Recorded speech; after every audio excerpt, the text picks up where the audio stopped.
In the deep blue silence after a massive star dies, something small is left behind, turning slowly where the fire once was. It is not a planet. It is not a burning sun. It is only the core, pressed inward, until the old language of matter begins to fail. A whole star's weight has been folded into a sphere no wider than a city, and yet the collapse has stopped. For a moment, that should feel impossible. Gravity has already done almost everything it can do without making a black hole. It has crushed the empty space inside atoms. It has forced electrons into protons. It has erased the familiar shapes of chemistry, the soft architecture of matter, the quiet order that allows stone, water, skin, and air to exist. What remains is something colder in meaning, even when it is still hot with birth, a dense sea of neutrons, packed so tightly that the center of an atom seems almost spacious by comparison. And still, the object holds. There is no furnace left inside it, in the ordinary stellar sense. No gentle hydrogen burning. No steady light pushing outward from a living core. The pressure that supports the sun has faded from this story. The old balance has been broken. Yet this dead star does not fall all the way inward. Somewhere beneath its thin atmosphere, beneath its crystalline crust, beneath layers of matter no laboratory can fully recreate, a deeper rule is keeping the darkness from closing. Before drifting further into that rule, take a moment to settle in. If this quiet kind of deep space journey feels worth returning to, a like, a subscription, or sharing the video helps the channel continue making long, calm documentaries like this one. And wherever this is playing now, in a dark room, through headphones, beside a slow fan, or near the edge of sleep, let the sound remain low and steady. The story ahead does not need to be rushed. It begins with pressure, the simplest word for one of the most patient forces in the universe. Pressure in air, pressure in stars, pressure in matter when matter has almost nowhere left to go. Pressure begins quietly. It has no color, no edge, and no shape of its own. It can rest against a window for years without leaving a mark. It can press on the surface of the sea until the lower water grows dark and heavy. It can fill the inside of a balloon, stretch a thin skin outward, and hold a round form in the air for as long as the balance lasts. Most of the time, pressure is not seen. It is only answered. Air gives the simplest lesson. Around Earth, every breath moves inside a deep ocean of gas. The molecules in that air are always moving, striking the skin, the walls, the ground, the glass, in a closed room. Each collision is far too small to notice. Together, they become a steady weight. The body does not feel crushed because there is pressure within it as well, pushing back from the inside. A quiet balance exists at the surface of every living thing. The same idea appears in water, but with a slower and heavier voice. Near the surface of the ocean, the pressure is gentle compared with what lies below. Farther down, layer after layer of water presses on the water beneath it. A submarine does not need to fall very far before the sea begins to test every seam in its metal. The pressure does not arrive as a single strike. It is simply the weight of everything above, gathered into a continuous inward push. Stars live by a version of this same balance, though on a scale so large that ordinary comparisons begin to fade. A star is not held up by beams, walls, or a hidden surface. It is not a solid body with a hard shell keeping its shape. It is a vast sphere of plasma, a gas so hot that atoms have been stripped apart, leaving charged particles moving through light and magnetic fields. Every layer of that plasma is pulled inward by gravity. Every layer also presses outward because it is hot, crowded, and moving. This is the first quiet secret of a living star. It is not still. It only looks still from far away. Inside a star like the sun, gravity is always trying to draw the material inward. The outer layers press down on the inner layers. The inner layers press down on the core. At the center, the weight above is immense, and the matter is squeezed to temperatures and densities that do not exist on Earth outside brief laboratory events. Under those conditions, hydrogen nuclei move fast enough to come together, despite their electrical repulsion. They fuse into helium, and a little mass becomes energy. That energy matters because it keeps the core hot. Heat makes particles move. Moving particles create pressure. The pressure pushes outward against gravity, not as an explosion, but as a steady resistance. The star does not need to throw its layers away. It only needs to match the inward pull with the outward push. The formal name for this state is hydrostatic equilibrium. The phrase sounds distant, but the image is simple. At each depth inside the star, the pressure from below is just enough to carry the weight from above. Near the surface, where little matter lies overhead, the pressure can be lower. Deeper down, where more of the star presses inward, the pressure must rise. In the core, where nearly the whole star bears down, the pressure becomes enormous. Still, the structure holds. A star in this condition is not frozen in place. Plasma rolls in slow convective motions. Light is scattered again and again before it escapes. Magnetic fields twist and rise. The surface trembles with bright and dark patterns. Yet the large balance remains. Gravity pulls, pressure answers. The result is a glowing sphere that can shine for millions or billions of years.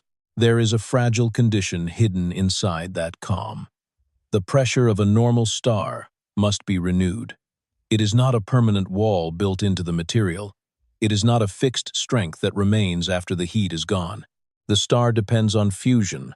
Fusion supplies energy. Energy maintains temperature. Temperature maintains pressure. As long as enough fuel remains in the core, gravity is held back.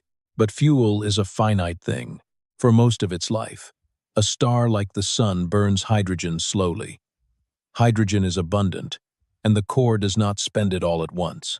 The process is patient enough that the Sun has remained stable across the whole history of human civilization, across the rise and fall of forests, oceans, ice sheets, and continents. From Earth, the Sun seems dependable. Deep inside, it is gradually changing its fuel into ash. In more massive stars, the story moves faster. Their stronger gravity demands hotter cores. Hotter cores burn more quickly. A massive star may shine with far greater power than the Sun, but that brightness is paid for with time. It can live intensely and briefly, using its central hydrogen in only a few million years. When that hydrogen is gone, the old balance must change. The core contracts. As it contracts, it heats. If the star is massive enough, helium begins to fuse. Helium can form carbon and oxygen. The core finds another way to make energy, and for a while the answer to gravity continues. The star grows more layered, with different kinds of burning arranged like shells around the center. Hydrogen may burn outside a helium core. Helium may burn around heavier ash. Later, carbon can ignite, then neon, then oxygen, then silicon. Each stage asks for a hotter and denser center than the stage before it. Each stage also lasts a shorter time. The first great burning phase may take millions of years. Later phases pass more quickly. Near the end, silicon burning can last only days. The star, still enormous from the outside, is changing rapidly in the one place no eye can see. Its center is making the final kind of ash a star can make for support. That ash is iron. Iron is different from the elements before it. When lighter elements fuse, the new nuclei are more tightly bound, and energy is released. That released energy becomes part of the pressure that holds the star up. Iron and its close neighbors sit near the deepest valley of nuclear binding. Fusing iron does not provide energy to the star. It takes energy away. An iron core is not a new source of fire. It is the end of the useful fires. For a little while, the iron core can still remain in place. It is dense, heavy, and supported partly by the quantum behavior of electrons packed into narrow space. That support is not the same as heat pressure, and it belongs to a deeper part of the story. But even that support has limits. As silicon burning continues in the surrounding shell, more iron is added to the center. The core grows heavier. Its gravity grows harder to resist. The outer star may still shine as though nothing final has happened. Light from the surface does not reveal the quiet crisis beneath. The star remains round, the atmosphere glows. To any distant observer, it may appear unchanged. But inside, the old agreement between pressure and gravity is approaching its last line. Once the iron core becomes too massive, the balance fails. Fusion can no longer replace the pressure being lost. The electrons are squeezed into higher energies. The matter has almost nowhere left to settle. Then the center begins to fall inward. It is not a slow sinking. It is the loss of support in the heart of a star. In that moment, pressure in its familiar form leaves the story. The kind of pressure that holds up the sun, the kind made from heat and light and ordinary motion, is no longer enough. Gravity has waited beneath every layer of burning fuel since the star was born. When the last useful fuel becomes ash, the waiting ends.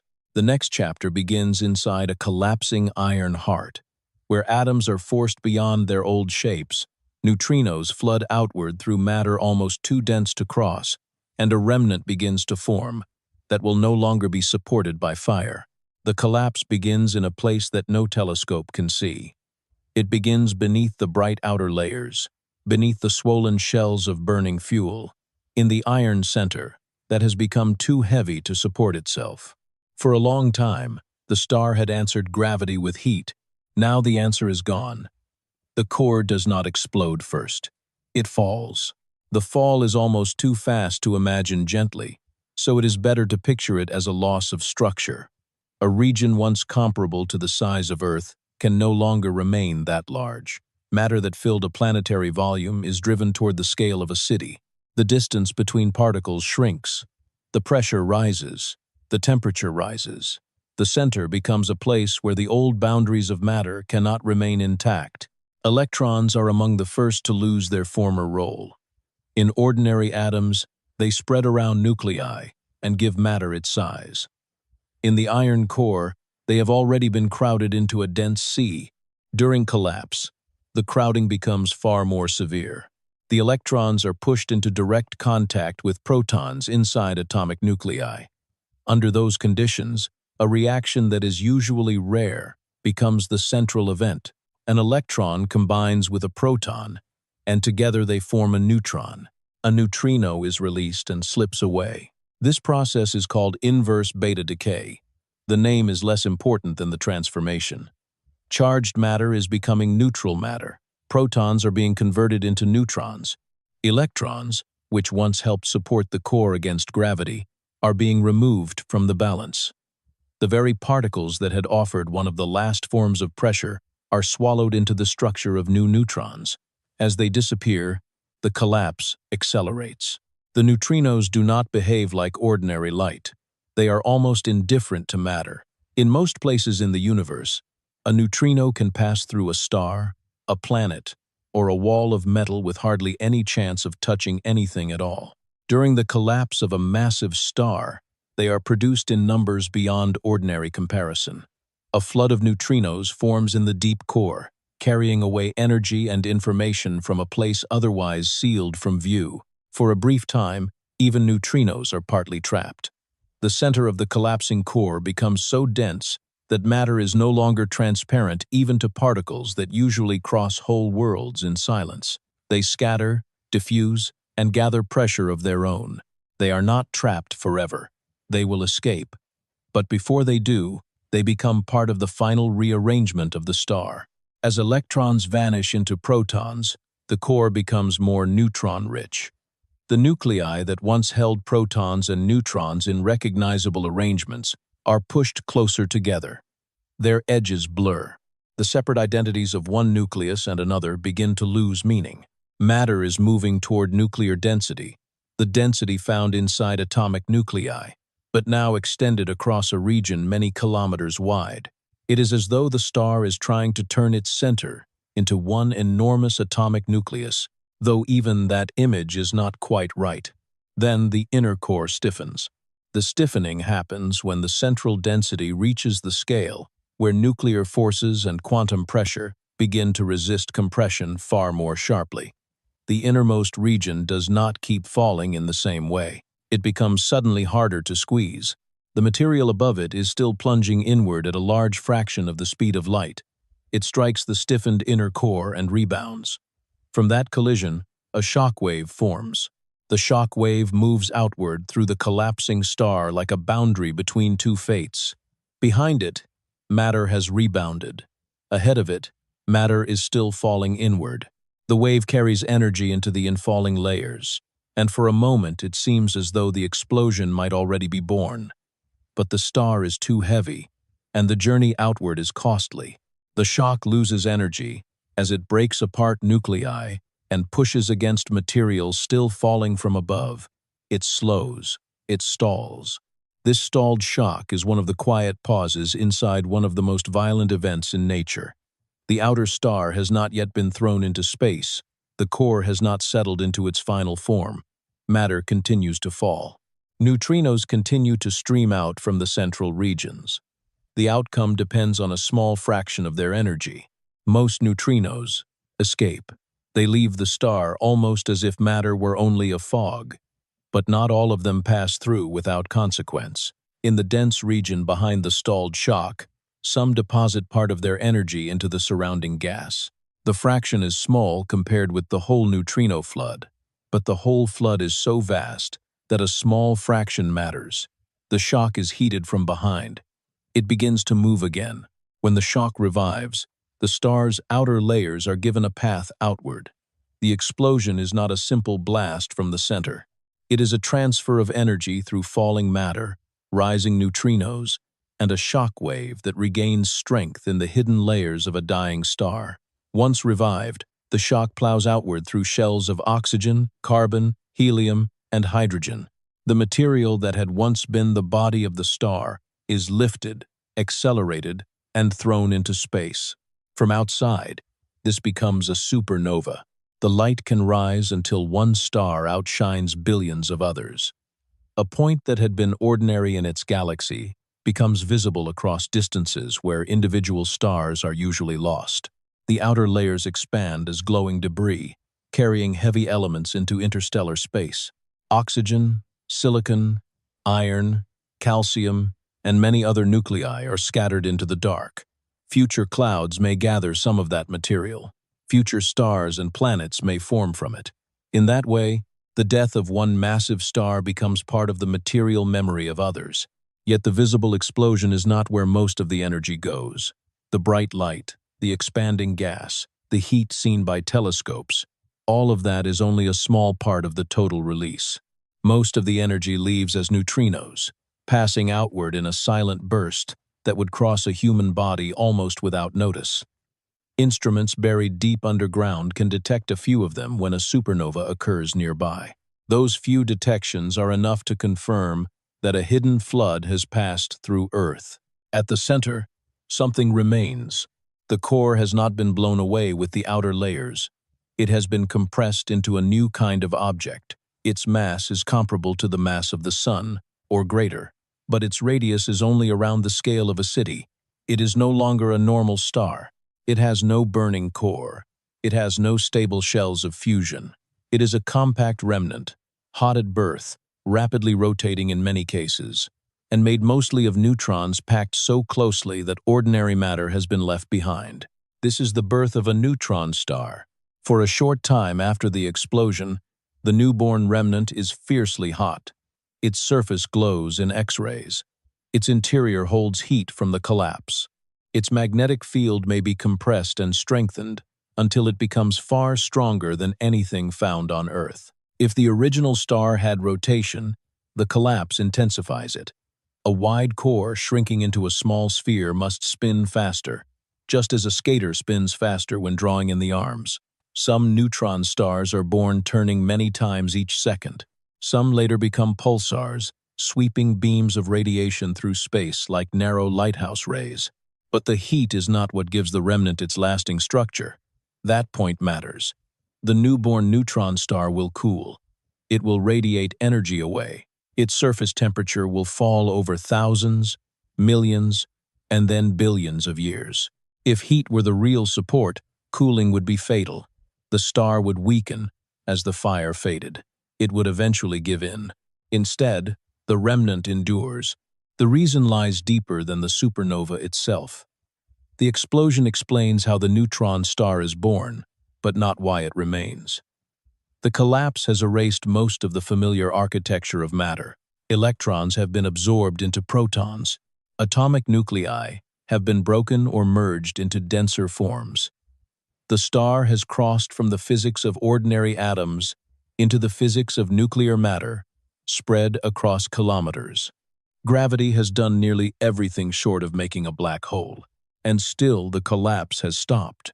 The next layer of the story begins with the object left behind. A sphere small enough to fit inside a city's outline, heavy enough to bend light around itself, and dense enough that a mountain falling onto its surface would arrive not as rock, but as energy. Before the pressure inside it can be understood, the remnant has to be seen clearly, not as a living star, and not yet as a black hole, but as something balanced on the narrow border between them. A neutron star is difficult to picture because almost every comparison fails in one direction or another. If it is compared to a city, the size becomes clear, but the weight disappears from the imagination. If it is compared to the sun, the mass begins to make sense, but the smallness is lost. It belongs to both images at once. A stellar mass folded into a city's width, a dead core, with the gravity of something far larger than its outline. From far away, it may look almost simple. A point of light, a source of X-rays, a pulse arriving with remarkable regularity from a place in the sky that seems empty to the eye. But the object producing that signal is not simple. It is a remnant left after a massive star has lost its outer layers and kept only its collapsed heart. It is hot when young, often magnetized, sometimes rotating with extraordinary speed, and compressed so deeply that ordinary words like solid or liquid no longer fit comfortably. A typical neutron star may hold more mass than the sun inside a sphere, only about 20 kilometers across. That is roughly the scale of a large city. It is small enough that, placed on Earth, it could fit within the boundaries of many metropolitan areas. Yet the mass inside it is not municipal, not planetary, not anything the surface of Earth can prepare the mind to feel. It is stellar. The gravity near such an object is not merely strong, it changes what distance and weight mean. The surface gravity can be hundreds of billions of times stronger than gravity on Earth. A pebble released just above the surface would not fall in the familiar way. It would be pulled down almost instantly, gaining speed so quickly that the impact would release more energy than ordinary matter can survive as matter. A mountain placed on the surface would not remain a mountain. It would be flattened by gravity into a thin layer, drawn outward around the star, until height itself became almost impossible. This gives the surface a strange smoothness. Neutron stars can have crusts, fractures, magnetic stresses, and tiny mountains of their own, but tiny has to be understood by neutron star standards. A rise only a few centimeters high can represent an enormous structure when gravity is so intense. The star does not allow tall landscapes. It pulls everything down. The surface becomes close to spherical, with a severity that ordinary planets never achieve. Even light has to struggle near it. The escape velocity from a neutron star can be a large fraction of the speed of light. That does not mean light is trapped, as it would be inside a black hole, but it does mean space-time is strongly curved. Light, leaving the far side, can be bent around the star's gravity and redirected toward space. In some cases, more than half of the surface may be visible from a distant point because gravity curves the paths of photons that would otherwise have traveled away unseen. This bending is not an effect added to the star. It is part of what the star is. Around a neutron star, general relativity stops being a distant theory and becomes the local geometry. Space and time are not passive surroundings. They are shaped by the compact mass, and the shape affects how light moves, how matter falls, how the star can rotate, and how its pulses arrive across interstellar distances. The star may spin. Many do. The collapse that made it small also made it fast. When a massive stellar core shrinks from thousands of kilometers to tens of kilometers, the rotation is concentrated. Angular momentum is conserved, so the newborn remnant turns more quickly than the core that formed it. Some neutron stars rotate once every few seconds. Others rotate dozens or hundreds of times each second. The fastest known millisecond pulsars spin so rapidly that their surfaces move at a significant fraction of the speed of light. Yet they hold together. That is another quiet clue. An ordinary object spinning at such a rate would tear itself apart. The material at its equator would be flung outward, but a neutron star is bound by gravity strong enough to keep matter pressed inward even under rapid rotation. The star becomes slightly flattened, not perfectly round, but it does not come apart. Its own weight is too great. When the magnetic field is tilted away from the rotation axis, the star can become a pulsar. Beams of radiation, often from regions near the magnetic poles, sweep through space as the star turns. If one of those beams crosses Earth, instruments record a pulse each rotation. The signal can be so regular that pulsars were once compared to cosmic clocks. Some keep time with a precision that rivals human-made atomic clocks over long intervals. The source, however, is not mechanical. It is a collapsed stellar core sweeping light through darkness. This regularity can make the object seem calm. A pulse arrives. Another follows. Then another, separated by a steady interval. Across the vast distance, the signal feels almost gentle, but the calm is not the calm of weak forces. It is the calm of a system constrained by enormous forces into a stable rhythm. Beneath each pulse is gravity, magnetic energy, curved spacetime, and matter pressed beyond the world of atoms. The density is the part that resists imagination most strongly. The average density of a neutron star is comparable to the density of an atomic nucleus, but spread over kilometers rather than femtometers. The nucleus of an atom is the densest ordinary structure inside everyday matter. A neutron star takes that kind of density and turns it into an astronomical object. It is not a grain of nuclear matter. It is a star-sized mass brought down into nuclear conditions. A small spoonful of material from such a star, if it could somehow exist at Earth's surface without instantly changing form, would weigh billions of tons. The comparison is useful only as a doorway. The material could not truly be scooped and carried like soil. Removed from the pressure of the star, it would not remain in the same state. Neutron star matter exists because the whole object holds it there. The density is not a property that can be separated from the gravity and pressure surrounding it. Still, the image helps.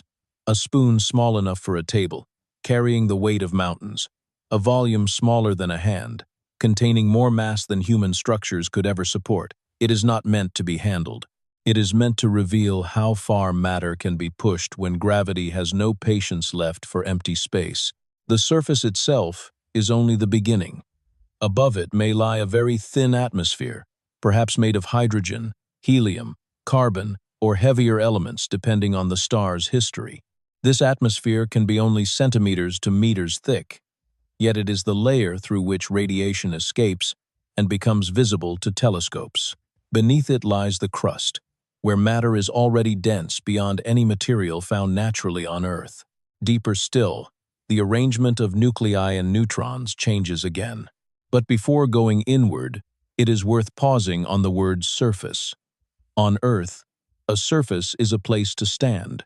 It separates air from ground, ocean from sky, outside from inside. On a neutron star, the surface is not welcoming ground. It is the outer boundary of an object whose gravity would tear ordinary matter into energy and flattened layers. It is a place where falling atoms arrive with such force that their former identities cannot last. Even at the top, matter is being rewritten. That rewriting begins with atoms. Everything familiar depends on atoms keeping their shape. Stone has hardness because electron clouds resist overlap.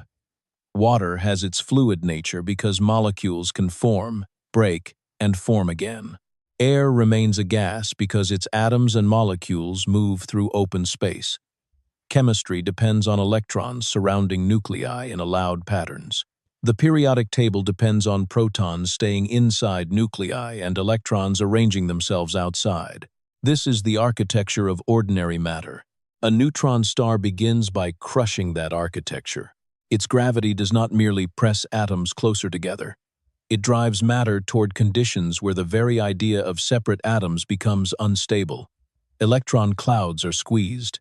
Nuclei are forced into closer contact. Protons and electrons find it energetically favorable to become neutrons. The clean separations that make chemistry possible are stripped away. A place that once came from a star full of elements becomes deeper down. A sea where elements no longer have their old meaning. The star is not only heavy, it is a place where matter forgets how to be ordinary. This is why the next step cannot be explained by size and mass alone.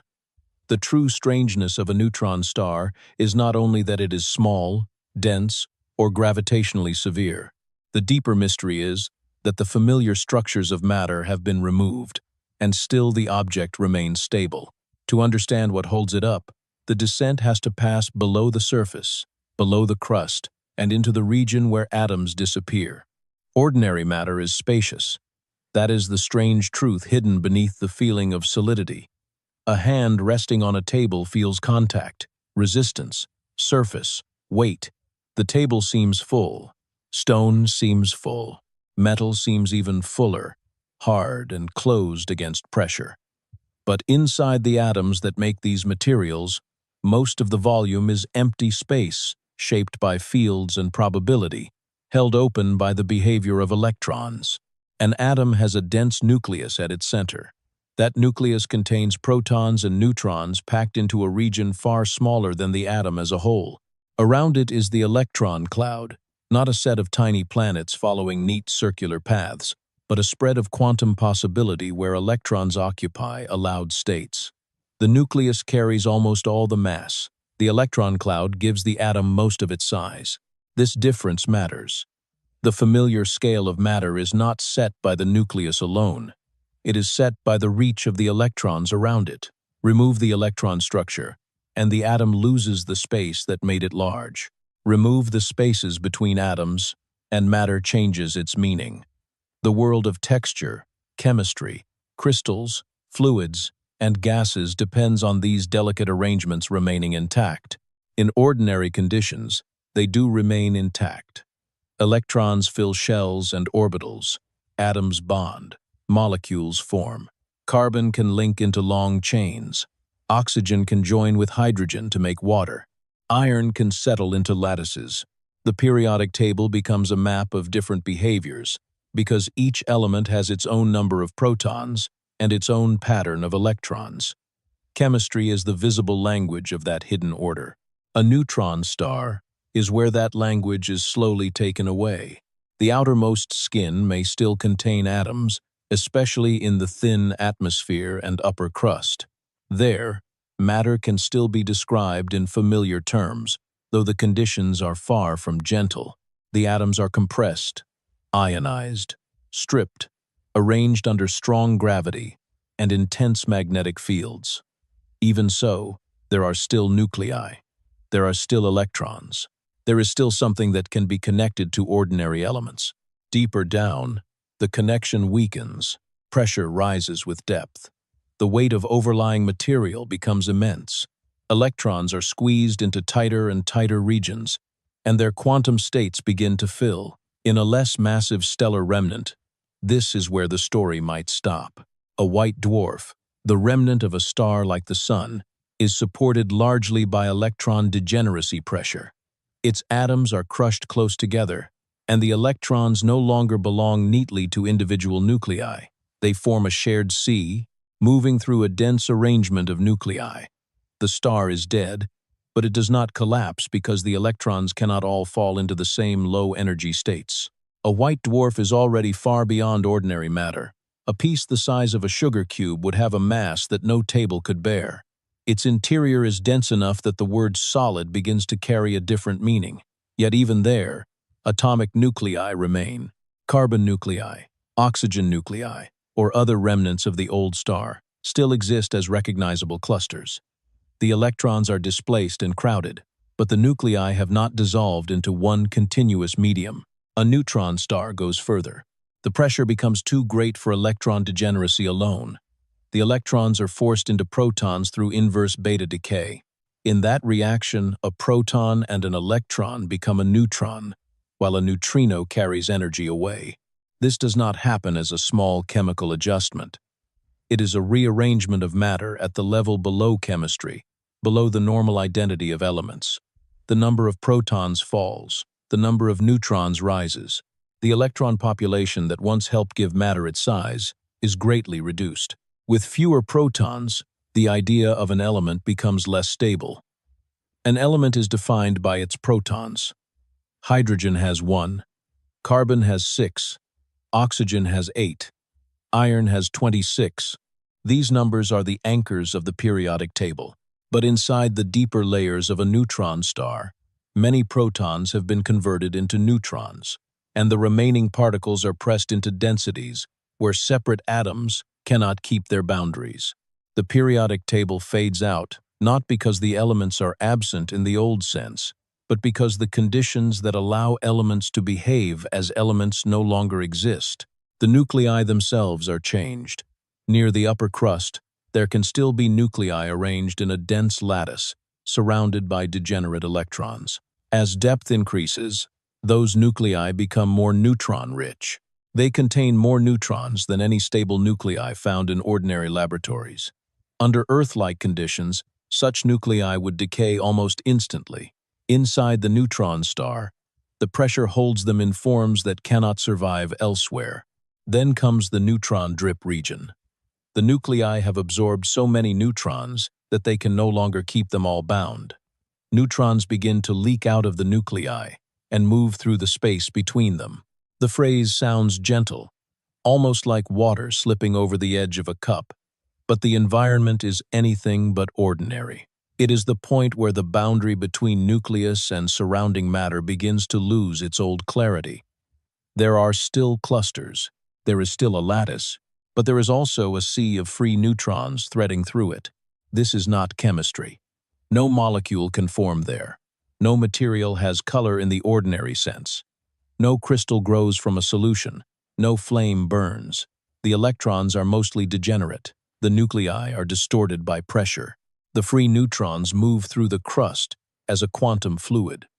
Matter has entered a regime where the categories of daily life have little use. Farther down, the pressure continues to rise.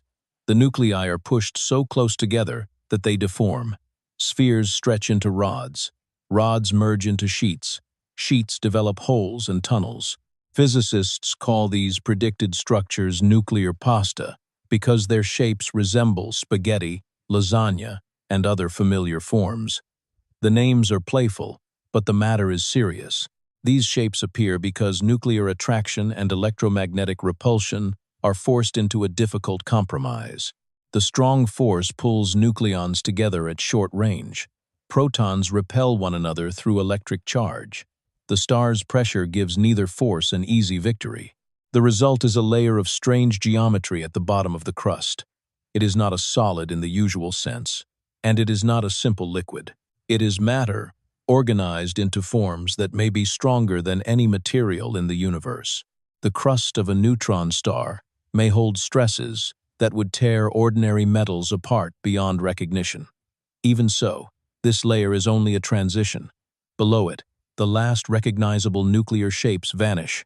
At the base of the crust, nuclei dissolve into a more uniform fluid. The distinction between one nuclear cluster and another disappears. Matter becomes dominated by neutrons, with smaller amounts of protons, electrons, and perhaps muons. The star has crossed into its outer core. Here, the phrase neutron star begins to feel more accurate. Most of the matter is now a dense neutron fluid, not a collection of atoms, not a lattice of ordinary nuclei, not a substance with chemical identity. The loss of atoms also means the loss of every ordinary kind of support that depends on atoms. A table resists compression because electron clouds repel other electron clouds. Rock keeps its shape because atoms and ions settle into structures maintained by electromagnetic forces. Metal has rigidity because its nuclei and electrons arrange into a material lattice. These forms of resistance belong to atomic architecture. In the deep interior of a neutron star, that architecture is gone. Gas pressure no longer has the same meaning either. A gas needs particles with room to move freely, colliding and spreading through space. In the core of a neutron star, particles are not separated by the generous distances found in air, or even by the crowded distances inside ordinary solids. They are packed at nuclear densities. Their behavior is governed less by random thermal motion and more by quantum statistics and nuclear forces. Radiation pressure is not the answer. There is no ongoing fusion furnace filling the star with outward streaming photons. The remnant is hot, especially when young, but its heat slowly leaks away. Thermal pressure exists, but compared with the gravitational compression, it is not the main support. The star can cool for ages without losing the pressure that keeps its structure from failing. That is the central turn in the story. Atoms are gone in the deep interior. Chemistry is gone. Ordinary solidity is gone. Fusion is gone.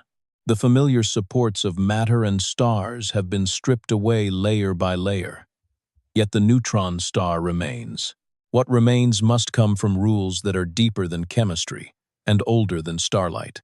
It must come from the behavior of particles when they are identical, crowded, and forbidden by quantum mechanics from taking the same state. The next pressure is not born from heat. It is not maintained by fire. It is written into the nature of fermions themselves.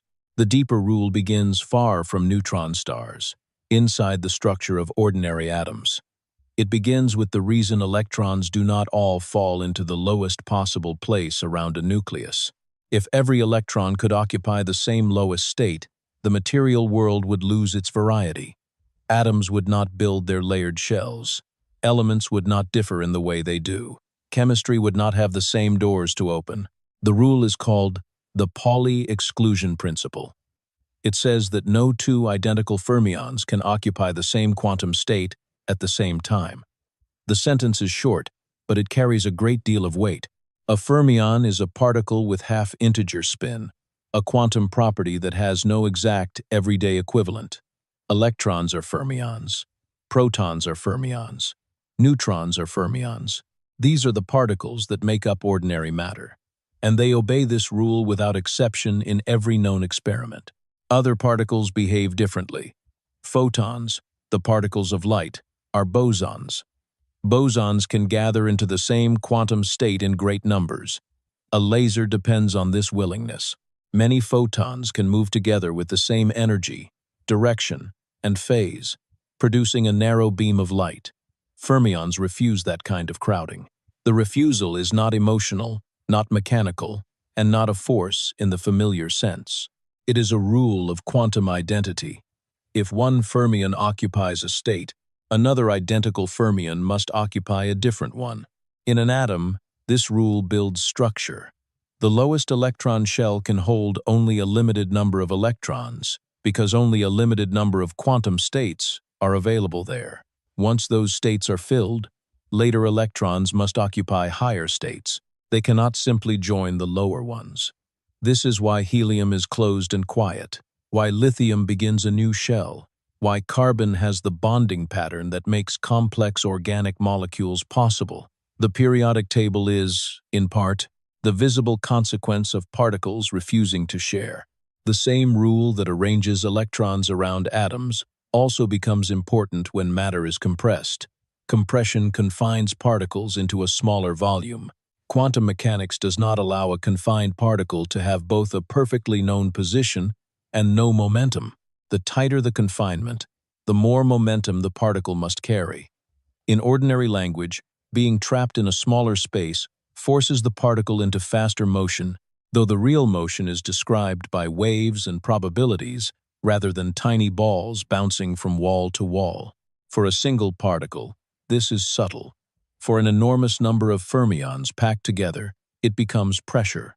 Imagine a set of available quantum states, arranged like steps. The lowest steps fill first. Each fermion needs its own place. As more fermions are crowded into the same region, the lower steps become occupied, and the remaining particles must take higher steps. Higher states mean greater momentum. Greater momentum means the particles resist confinement more strongly. The pressure that appears is not heat pressure. It does not require a high temperature. It comes from the filling of quantum states. This is degeneracy pressure.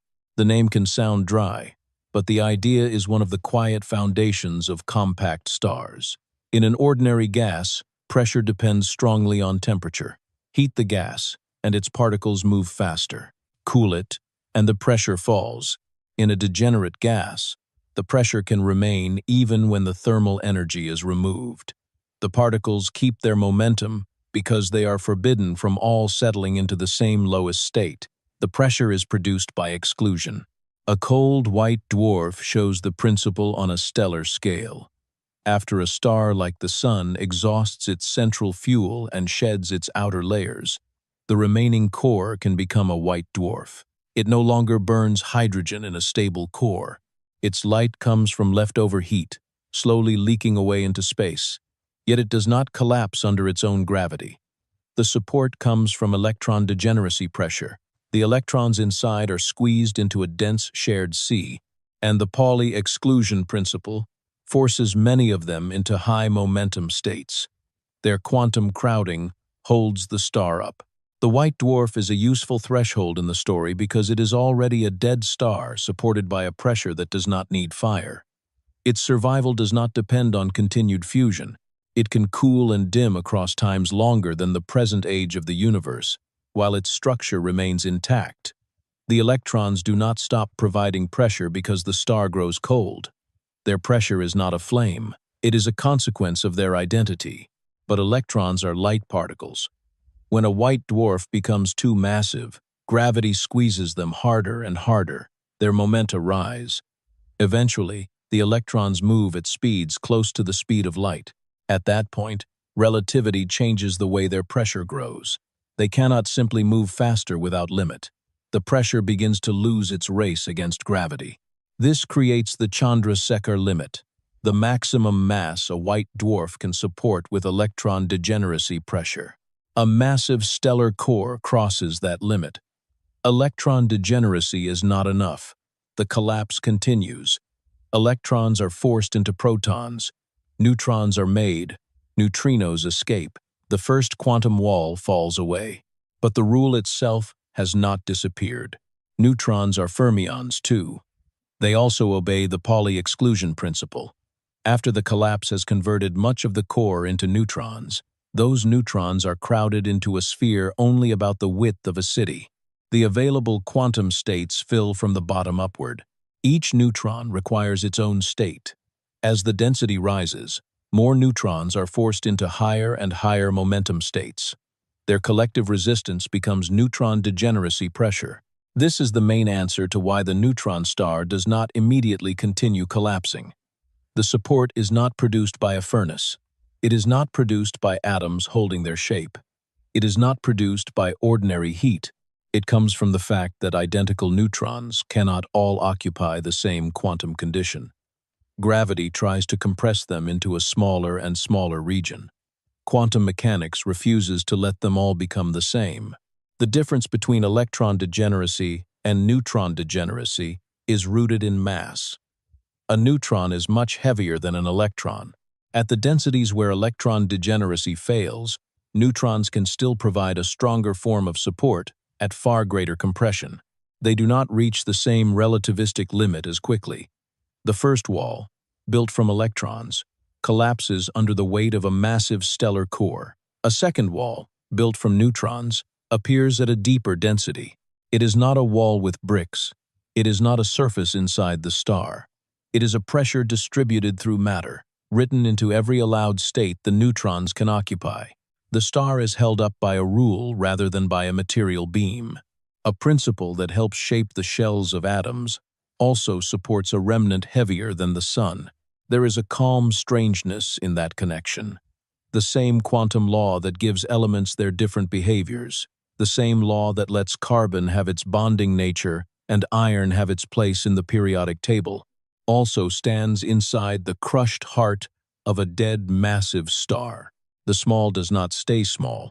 At sufficient density, microscopic rules become astronomical structure. Because degeneracy pressure does not depend on temperature, the neutron star can cool without losing this support. A newborn remnant may begin extremely hot, glowing in X-rays, rich with trapped heat from collapse. Over time, that heat leaks into space. The surface fades. The star becomes colder and darker. Yet the pressure inside does not drain away with the light. The neutrons remain fermions. Their allowed states remain filled. Their resistance remains. This is why a neutron star can persist for enormous spans of time. It is not consuming fuel in order to hold itself up. It is not spending a stored pressure like a battery. It is settled into a quantum condition. Unless mass is added, or the internal structure changes in a way that removes support, the star can remain balanced long after its birth heat has faded into the background dark. Still, neutron degeneracy pressure is not the whole interior story. It explains the deepest turn away from ordinary pressure, and it gives the central answer to the first mystery. But the matter inside a neutron star is compressed so strongly that the particles do more than obey exclusion. They interact through the strong nuclear force. At very short distances, that force adds another kind of resistance, another stiffness beneath the quantum wall. The path inward therefore continues. The star is not a simple ball of neutrons, and the pressure inside it is not a single note. It is layered, changing with depth, with density, with the spacing between particles. Degeneracy builds the first deep support. Below it, the strong force waits, acting over distances smaller than an atomic nucleus, where matter becomes harder to compress again. The strong nuclear force is usually hidden inside things, too small to see. It lives at the scale of the atomic nucleus, where protons and neutrons are packed together across distances so tiny that ordinary measurement begins to feel abstract. Yet, without this force, no heavy nucleus would hold. Protons carry positive electric charge, and positive charges repel one another. Two protons brought close together should push apart. In every atom heavier than hydrogen, they do not. Something stronger holds them in place. That something is the strong force. At the range of a nucleus, the strong force overpowers electromagnetic repulsion. It binds protons and neutrons into compact clusters and allows the element to exist beyond. Carbon, oxygen, silicon, iron, calcium, all of them depend on this force. The bones of planets, the minerals in stone, the oxygen in air, the carbon in living tissue, each traces back to nuclei that remain intact because the strong force works at distances far smaller than the atom itself. But the strong force has a strange character. It is not simply attractive in the way gravity is attractive across astronomical distances. It changes with separation. At one range, it pulls nucleons together. At a shorter range, when they are pushed too close, it becomes strongly repulsive. The same force that binds the nucleus also prevents its particles from being squeezed into the same point.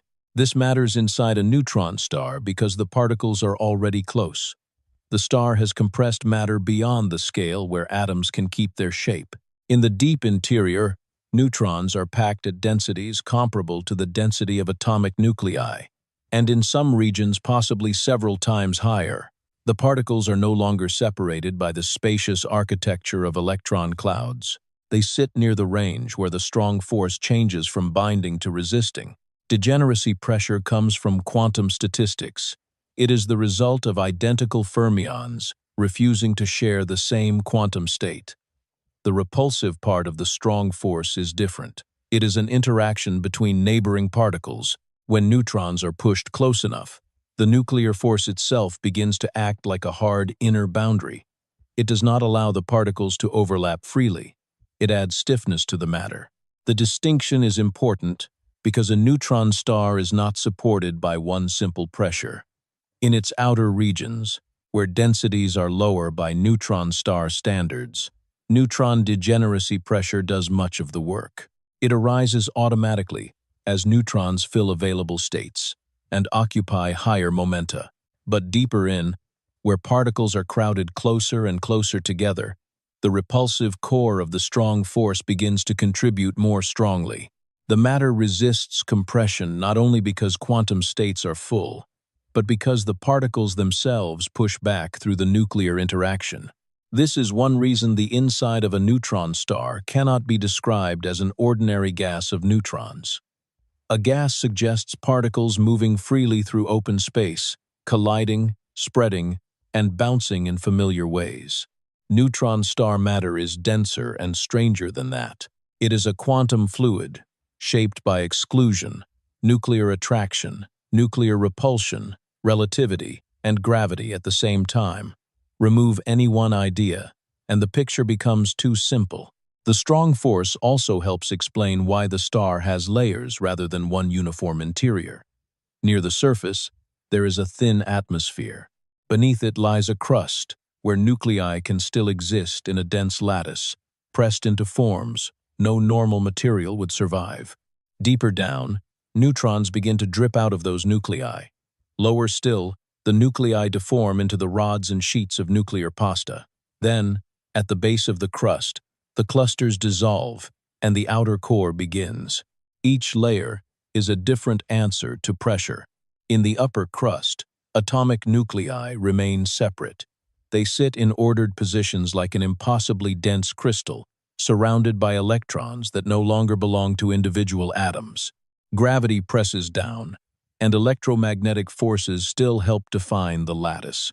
The matter there is already far beyond earthly density, but it has not yet forgotten all of its old structure.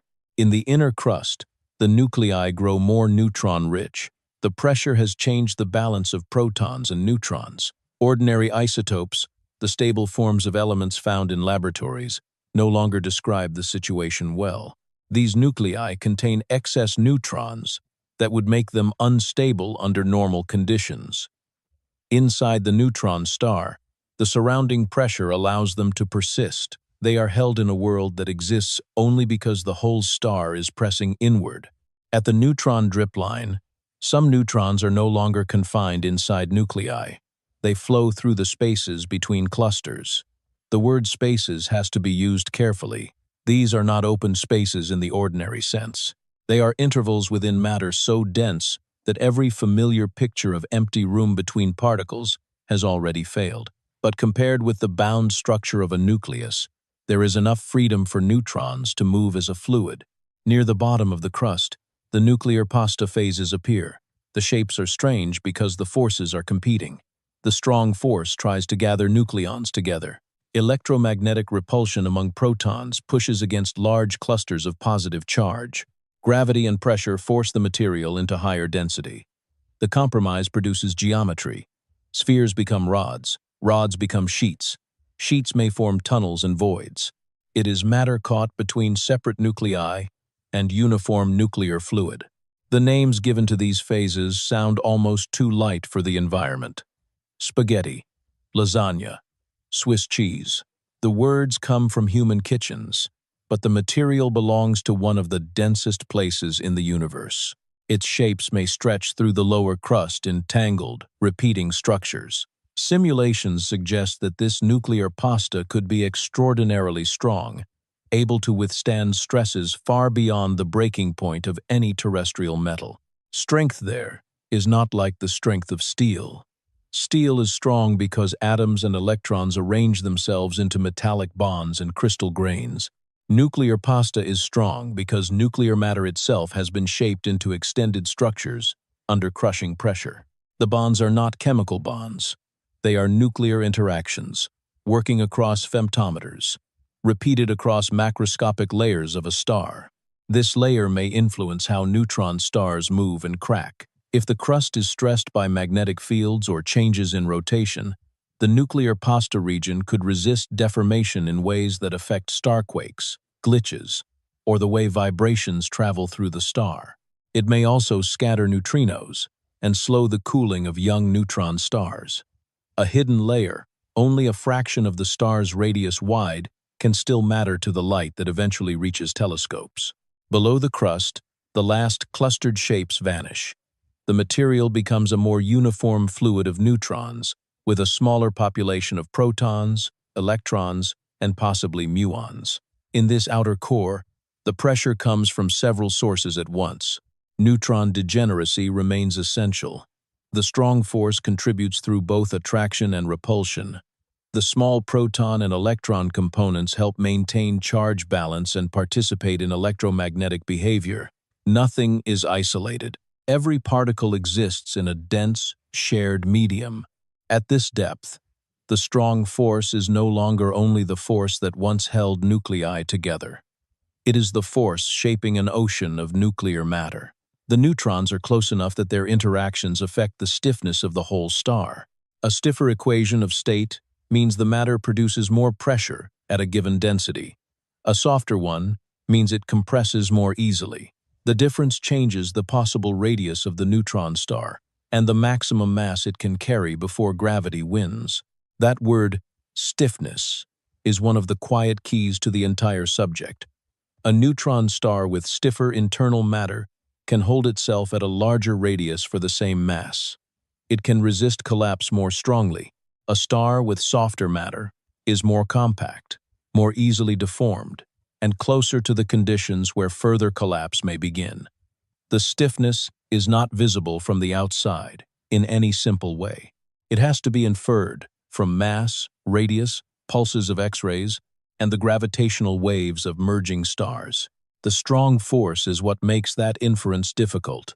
At low energies, nuclear experiments on Earth can measure many of its behaviors. At the densities in neutron star cores, the same force enters a regime that laboratories cannot reproduce in bulk matter for long periods. The equations become hard. The particles are close. Relativity matters. Quantum, many-body physics matters. The answer cannot be reached by imagination alone. Still, the star exists. Its stability proves that the pressure is there. Degeneracy pressure builds the first deep resistance. The repulsive core of the strong force adds another. Together they hold matter in a state that is neither ordinary nucleus nor ordinary fluid, neither familiar, solid, nor simple gas. The interior becomes a layered answer to gravity, written in the language of quantum states and nuclear interactions. The descent has now passed beyond atoms, beyond the crust, and into matter that behaves as a vast quantum medium. The next layer of strangeness is not only that the material is dense, it is that parts of it may flow without friction, carry currents without resistance, and store motion in ways that reveal themselves only as tiny irregularities in the pulse of a distant star. Deep inside a neutron star, matter may enter a state that sounds almost too delicate for such a heavy place. The star is hot when it is young. Its crust can be under stress.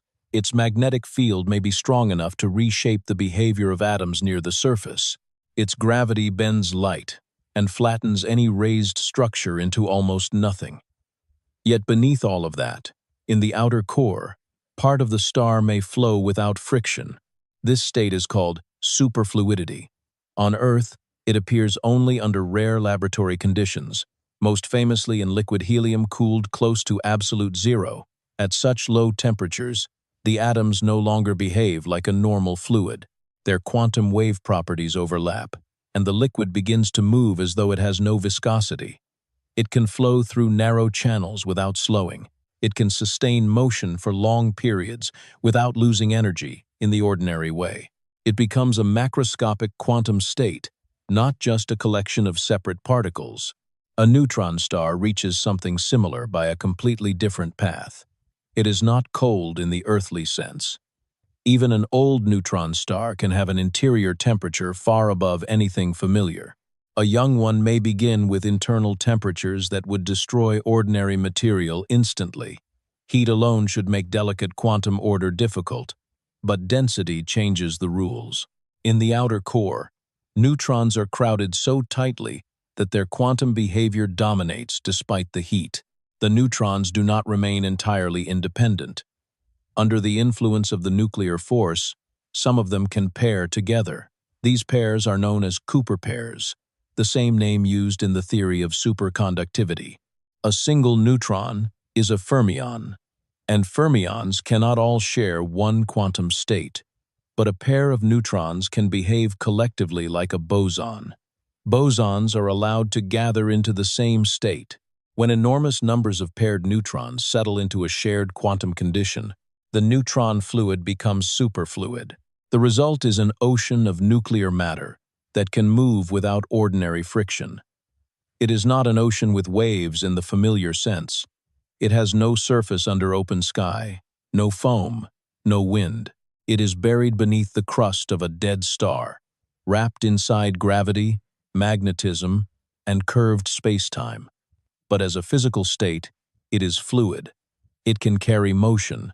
It can store rotation. It can behave as one coherent quantum system across distances of kilometers. That last point is the part that makes neutron stars so strange. Quantum behavior is often introduced through small things: electrons, atoms, photons, laboratory samples cooled in careful instruments. In a neutron star, quantum behavior fills a stellar remnant. It is not a minor correction. It is not hidden only in equations. It shapes how the entire object rotates, cools, cracks, and sends pulses across space. A rotating neutron star is not a simple spinning ball. The crust may rotate as a solid layer. The superfluid inside can rotate in its own way. In a normal fluid, rotation can spread smoothly through the whole liquid. In a superfluid, rotation is carried by quantized vortices. These are tiny whirlpools of motion, each carrying a fixed amount of angular momentum. The word vortex suggests something large and visible, but these structures are quantum objects arranged through the interior like fine invisible threads. As the neutron star ages, it can gradually lose rotational energy. If it is a pulsar, its magnetic field and radiation carry energy away into space. The crust slows very slightly. The superfluid interior does not always slow with it at the same rate. Because the superfluid has no ordinary viscosity, parts of it can remain rotating a little faster than the crust. The difference is small, but the star is so dense that even a small difference can store enormous angular momentum. The vortices in the superfluid may become pinned to irregularities in the crust, or to structures near the boundary between crust and core. As the crust slowly loses speed, tension builds between the pinned vortices and the changing rotation of the outer star. For a long time, nothing visible happens. The pulsar continues ticking across space with its usual rhythm. Then some of the vortices unpin. Angular momentum transfers suddenly from the superfluid to the crust. The crust spins slightly faster. This sudden speed-up is called a glitch. The word is small, almost casual, but the event is a sign from the interior. A pulsar that had been slowing with great regularity suddenly jumps to a slightly faster rotation rate. The change can be tiny, but modern timing measurements are precise enough to see it. After the glitch, the star may gradually relax toward its earlier trend. The pulse train carries a record of something that happened far beneath the surface, where no light can escape directly. In this way, a neutron star reveals its inner fluid through time, not through images of the core, not through samples of material, through a change in rhythm. A clock in the sky stutters, and the stutter points towards superfluid matter hidden below the crust. The Vela pulsar is one of the clearest examples. It has shown repeated glitches over decades of observation, each one offering a small clue about the connection between the rigid crust and the superfluid interior. The protons in the outer core may enter a related but different quantum state. They are only a small fraction of the matter because the star is dominated by neutrons. But charge balance requires some protons and electrons to remain. Under the right conditions, protons can pair together and form a superconducting fluid. A superconductor carries electric current with no electrical resistance. In ordinary materials, resistance turns some electrical energy into heat, gradually draining the current unless energy is supplied. In a superconductor, the current can persist. Inside a neutron star, superconducting protons may help explain the survival of enormous magnetic fields. These fields are not decorative features. They shape the star's radiation, control the motion of charged particles above the surface, and in extreme cases produce magnetars, neutron stars with magnetic fields far stronger than those of ordinary pulsars. A magnetar's field can store enough energy to power sudden bursts of X-rays and gamma rays when the crust or magnetosphere rearranges. If superconductivity exists in the outer core, magnetic flux may not pass through the material smoothly. It may be organized into thin quantized tubes, somewhat like vortices in the neutron superfluid but carrying magnetic field rather than rotational flow. The interior then becomes a tangled coexistence of neutron vortices and proton flux tubes, each responding to rotation, magnetism, and stress. Their interactions may influence glitches, magnetic evolution, and the slow transfer of energy inside the star. This picture is still being refined. The details depend on the temperature, density, composition, and the strength of particle interactions. Some models suggest different pairing states at different depths. Neutrons may pair one way in the crust and another way in the core. Protons may superconduct only in certain density ranges. The inner core may alter the whole arrangement if new particles appear there. The star is not a single, simple quantum fluid. It is a layered quantum system under gravity. Even cooling is shaped by these hidden states. A young neutron star loses heat through neutrino emission from its interior and through radiation from its surface. Superfluidity can suppress some neutrino-producing reactions, while allowing others that occur when pairs form or break. This changes the cooling curve, the way the star's temperature falls with age. Observing the surface temperature of neutron stars at different ages can therefore provide indirect clues about pairing inside matter no laboratory can reproduce. There is a quiet beauty in that indirectness. A telescope measures X-rays. A radio observatory times pulses.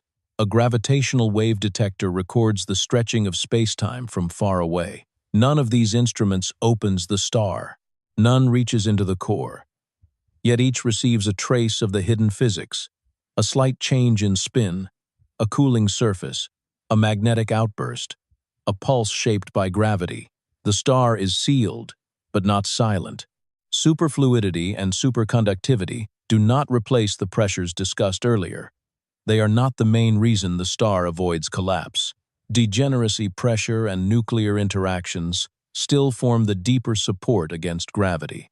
But these quantum fluids determine how the star behaves once it exists. They shape its motion, its magnetic memory, its sudden timing changes, and perhaps the way stress moves through its crust. The neutron star is therefore more than a dense object. It is a cold clock in the sky with a hot quantum interior. It is a collapsed core whose matter may flow without friction, while its surface sends regular signals across years of darkness. It is a place where the smallest rules of particles become a kilometer-wide ocean, and where that ocean leaves its signature as a nearly invisible jump in time. Below this superfluid outer core lies the region that is least certain. The density rises again. Particles are pressed closer than nuclear matter in ordinary nuclei. The strong force enters a regime where theory becomes difficult and observation becomes precious. The next question is no longer only how matter flows. It is what matter becomes when even neutrons may not remain the final form. The inner core of a neutron star is one of the least certain places in modern physics. It lies only a few kilometers below regions that are already beyond ordinary matter. Yet those final kilometers may change everything. The density rises beyond nuclear density. The pressure grows into a regime that cannot be reproduced in a laboratory as stable bulk matter. The particles are so close that the familiar picture of neutrons as separate, well-defined objects begins to strain. In the outer core, the description is still partly manageable. Neutrons dominate. A smaller number of protons and electrons remain, with possible muons appearing when the electron energies become high enough. The material is dense, interacting, degenerate, and shaped by the strong force. It is difficult, but it can still be discussed as nuclear matter. In the inner core, that confidence weakens. The issue is not that physics stops working. It is that the known laws must be applied in a place where calculations become extremely hard. The strong force is described by quantum chromodynamics, the theory of quarks and gluons. In some settings, that theory can be tested and calculated with great success. In the cold, ultra-dense interior of a neutron star, it becomes stubborn. The particles are close. The force remains strong. Many particles interact at once. Exact answers are not easy to extract. The uncertainty is gathered into a phrase called the equation of state. It is the relationship between density and pressure inside the star. For each density, the equation of state says how much pressure the matter can produce. If the pressure rises sharply with density, the matter is called stiff. It resists compression strongly. If the pressure rises more slowly, the matter is softer. It can be squeezed into a smaller radius under the same gravitational load. This relationship determines the star's body. It affects the radius of a neutron star with a given mass. It affects the maximum mass the star can support before collapse. It affects how the star vibrates, how it cools, how it deforms in a binary system, and how it behaves during a merger. The equation of state is not a small technical detail, it is the hidden map of the star. Several possibilities may exist in the inner core.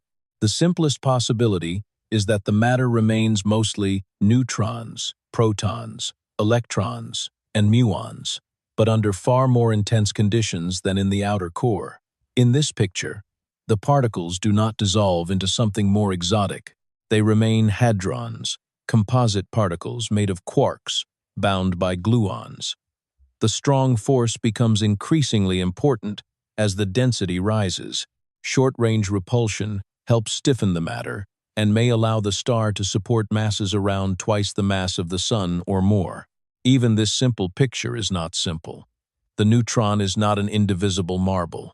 It is made of 3 quarks, bound together by gluons, and surrounded by a cloud of virtual particles that appear and vanish according to quantum field theory. When neutrons are pushed close enough, their internal structures may overlap in subtle ways. The boundary between one neutron and another may no longer be as clean as the diagrams suggest. A second possibility is that new heavy particles appear. Among them are hyperons. A hyperon is related to a proton or neutron, but it contains at least one strange quark. Under ordinary conditions, hyperons are unstable and decay quickly. They appear briefly in high-energy experiments and then vanish. Inside the inner core of a neutron star, the pressure and density may change the energy balance. If neutron states are already filled to very high levels, it may become easier for matter to create hyperons than to keep forcing more neutrons into higher and higher states. This sounds like it should help the star. New particle states become available, and the matter finds a new arrangement. But the effect may be dangerous. When hyperons appear, they can soften the equation of state. They give particles new places to go, reducing some of the pressure at a given density. Softer matter supports less mass. If the softening is too strong, models predict neutron stars that collapse below masses that astronomers have already observed. This tension is known as the hyperon puzzle. Observations have found neutron stars with masses close to 2 times the mass of the Sun. Any successful model of dense matter must allow such heavy neutron stars to exist. Some hyperon-rich models struggle to do this. Either hyperons are delayed to higher densities, or their interactions must add extra pressure, or the inner core changes into another phase before the problem becomes fatal. The star does not reveal the answer easily. A third possibility goes deeper still. At the highest densities, neutrons and protons themselves may lose their separate identities. They are not fundamental particles. They are made of quarks. In ordinary matter, quarks are confined inside hadrons. They cannot be pulled out and left alone. The strong force binds them in a way unlike gravity or electromagnetism. Trying to separate quarks does not isolate them. It creates new particles instead. But extreme density may change confinement. If hadrons are squeezed until they overlap, quarks may no longer belong to one neutron or one proton. They may become free to move through a larger region of dense matter. This state is often called quark matter. It would not be a hot plasma like the early universe, or the matter created for brief instants in heavy ion collisions. It would be cold, dense quark matter, buried in the center of a compact star. If quark matter exists there, the pressure would have a new source. Quarks are fermions, so they also obey the Pauli exclusion principle. They can produce quark degeneracy pressure. Their interactions through gluons would add further behavior. Some models suggest that quarks at these densities might pair up in patterns that create color superconductivity, a state where the color charge of the strong interaction becomes part of a superconducting phase. The name color does not refer to visible color. It is the charge-like property of quarks in quantum chromodynamics. Such a core would be hidden from sight. The surface might still look like that of an ordinary neutron star. The mass and radius might fall within similar ranges. The pulses might still arrive. The magnetic field might still shape the surrounding plasma. Only subtle differences would betray the change below. A different radius, a different cooling rate, a different response during a merger, a different maximum mass. There is also the older, more uncertain idea of strange quark matter. In that possibility, matter made of up, down, and strange quarks in roughly balanced numbers could be especially stable at high density. If so, some compact stars might not merely contain quark cores. They might be strange stars, objects made largely of strange quark matter from center to surface, or nearly so. The idea remains speculative. It is not ruled out in every form, but it has not been confirmed. It belongs to the borderland where theory waits for sharper observations. The important point is not that one of these pictures must be chosen in advance. The important point is that the inner core is an actual physical place where one of them, or something not yet described, may be happening now. There are neutron stars in the galaxy at this moment whose centers may contain dense nuclear matter, hyperons, deconfined quarks, color superconducting phases, or mixtures of several layers. The star itself has already solved the equation. Human physics is still trying to read the solution. This is why mass and radius matter so much. A heavier neutron star places strong demands on pressure. If it has two solar masses and still avoids collapse, the matter inside must be stiff enough to support it. A smaller radius suggests softer matter. A larger radius suggests stronger pressure at certain densities. Each measurement narrows the possible equation of state. The outside shape becomes a clue to the unseen center. The inner core also matters for the final limit before black holes. If the equation of state is stiff, neutron stars can support more mass. If it is soft, the maximum mass is lower. A small change in the microscopic behavior of particles can decide whether a stellar remnant remains a neutron star or collapses into a black hole. The fate of an object larger than the Sun can depend on how quarks and nuclear forces behave at distances far smaller than any atom. That is the strange scale-crossing nature of neutron stars.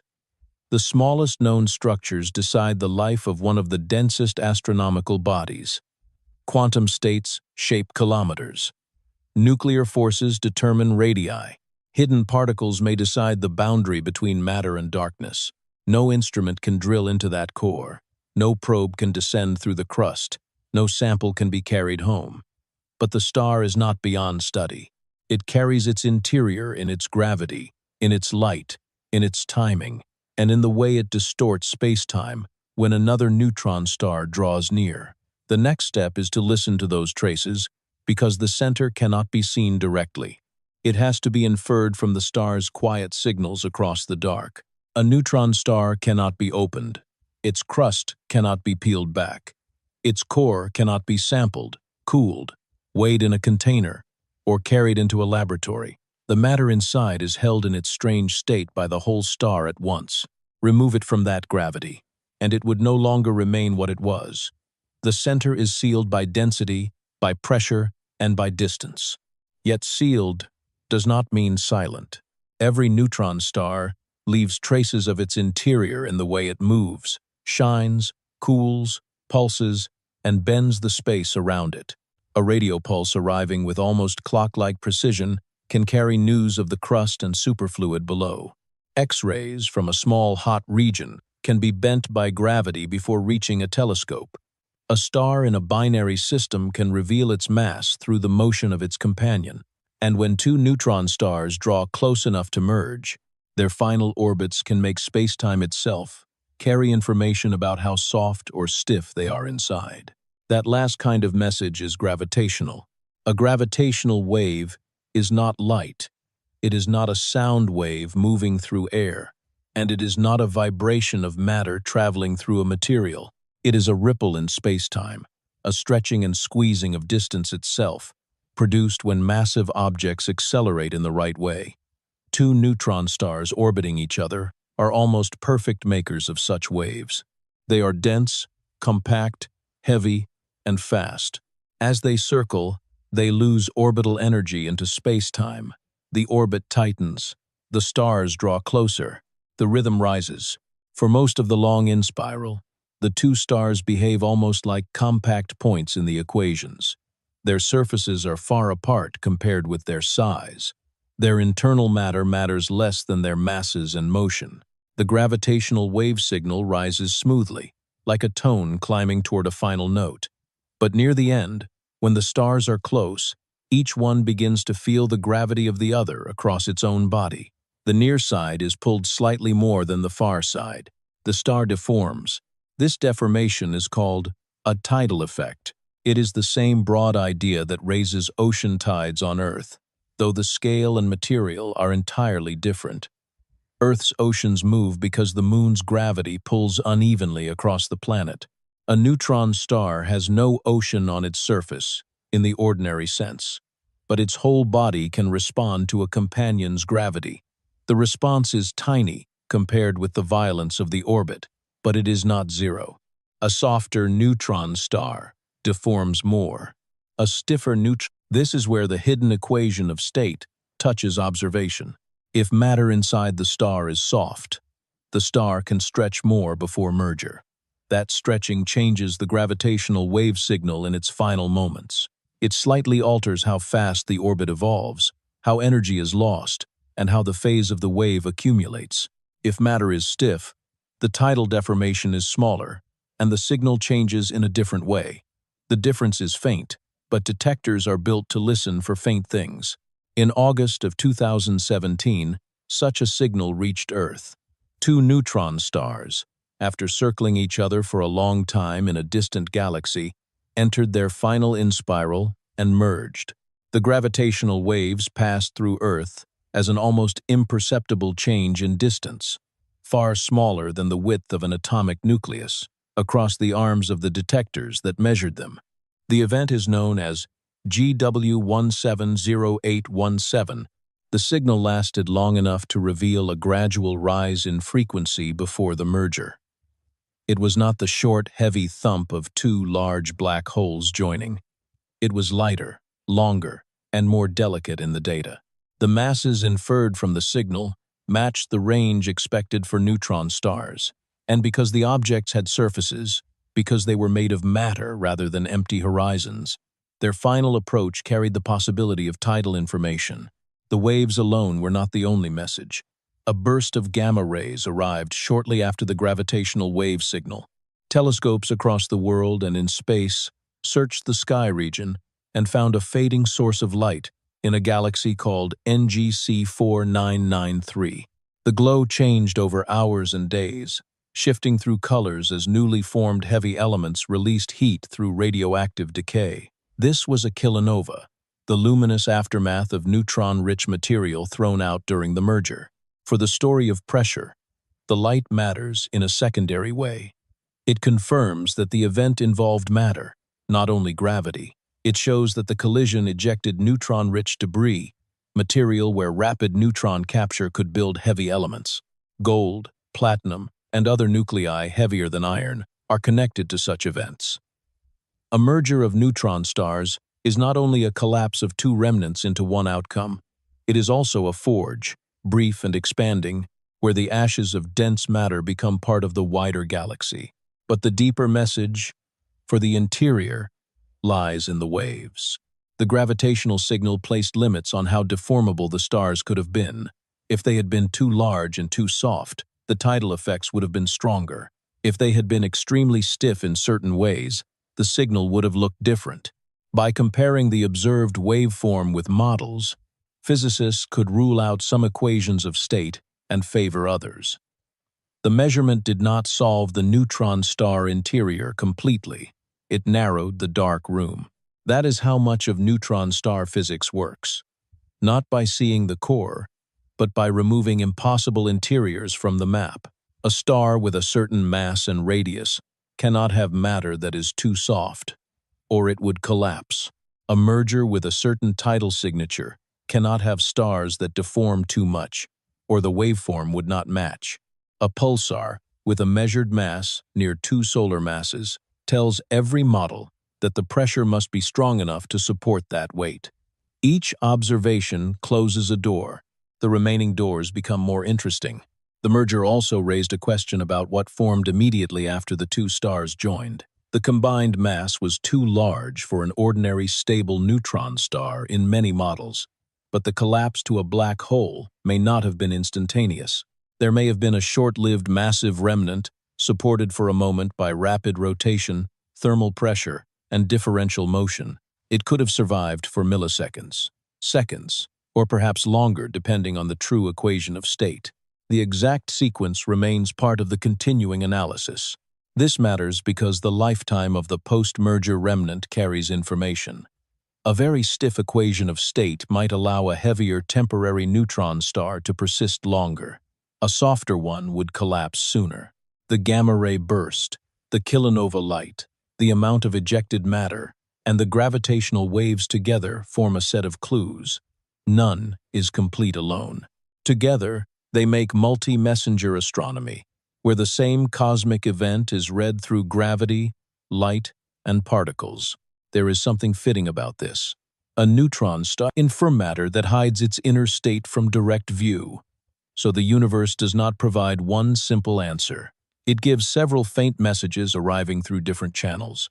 A stretch in space-time, a flash of gamma rays, a red glow from heavy elements cooling in space, a radio pulse years later from another star.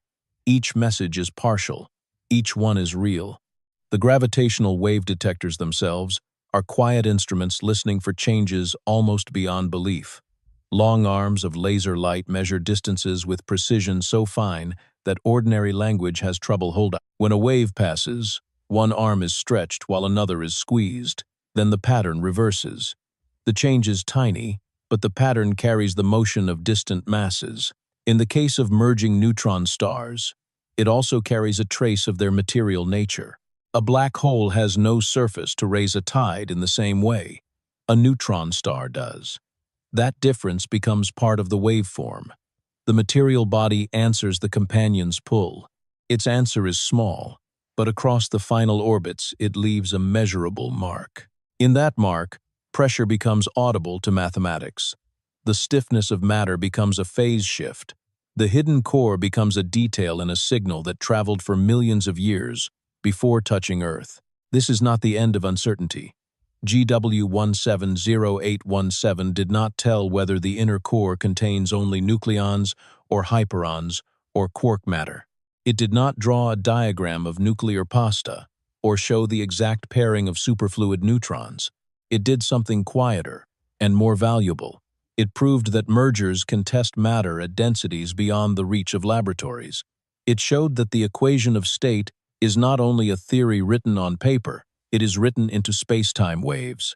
Future detections will add more pieces. Some mergers will be louder, some will be closer, some may show clearer tidal effects, or reveal post-merger vibrations, if detectors become sensitive enough at higher frequencies. Each event will place another thin line across the range of possible interiors. Over time, the lines may form a shape. For now, the neutron star remains partly hidden, but it is no longer mute. Its rotations reveal one layer. Its cooling reveals another. Its mergers reveal a deeper one.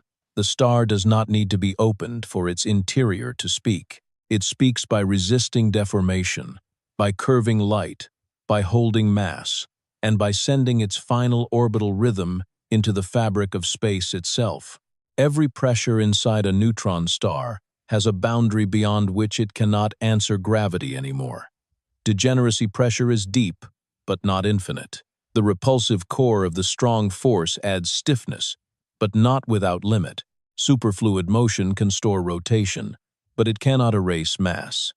Exotic phases may appear in the inner core, perhaps adding pressure, perhaps softening the matter, perhaps changing the path toward collapse. None of them is guaranteed to win forever. This final boundary is called the Tolman-Oppenheimer-Volkoff limit. It is the neutron star version of a maximum mass, though it is more uncertain than the Chandrasekhar limit for white dwarfs. A white dwarf fails when electron degeneracy pressure can no longer support it. A neutron star fails when all the pressure available in ultra-dense matter, including neutron degeneracy, nuclear forces, and whatever phases exist in the deepest core, can no longer hold the star in equilibrium. The reason is not only that gravity becomes stronger as more mass is added.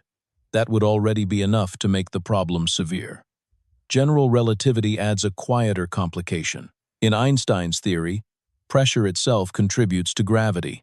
Mass and energy curve spacetime, and pressure is part of the stress energy that shapes that curvature. Inside a neutron star, the pressure is so enormous that it is not merely a support against gravity. It also becomes part of the source of gravity. This is one of the most counterintuitive parts of the story. The star pushes outward with pressure in order to avoid collapse, yet that same pressure deepens the gravitational field it must resist. More pressure is needed because gravity is stronger, but more pressure also adds to the gravity. Near the maximum mass, the balance becomes narrow.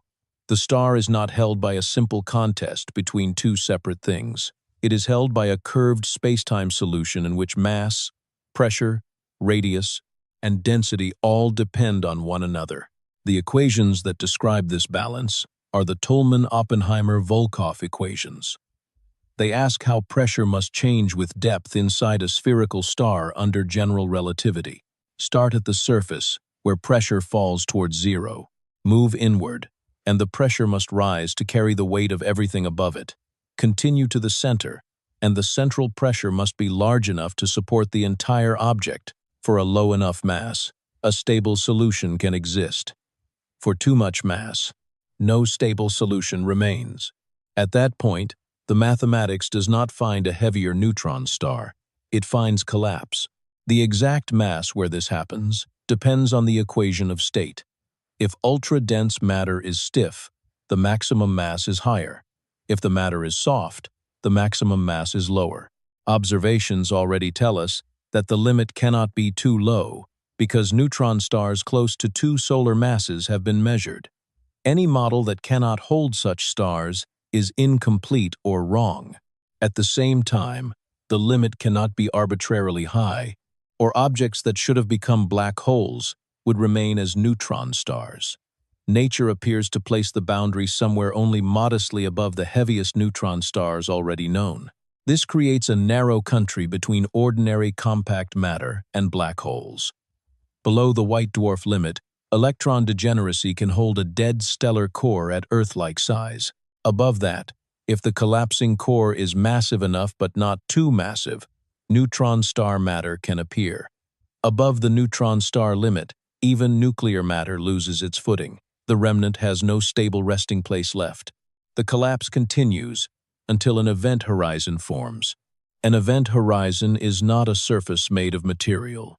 It is a boundary in spacetime. Inside it, all future paths lead inward. Light cannot escape because escaping would require moving against the structure of spacetime itself. The matter that once formed the neutron star disappears from view behind this boundary. What remains visible for a neutron star near the limit? The difference between survival and disappearance can be small.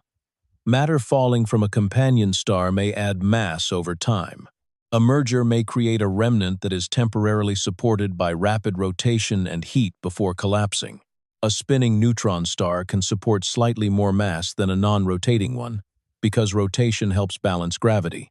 But as it loses energy and slows, that extra support can fade. A star that was once stable may cross the line later.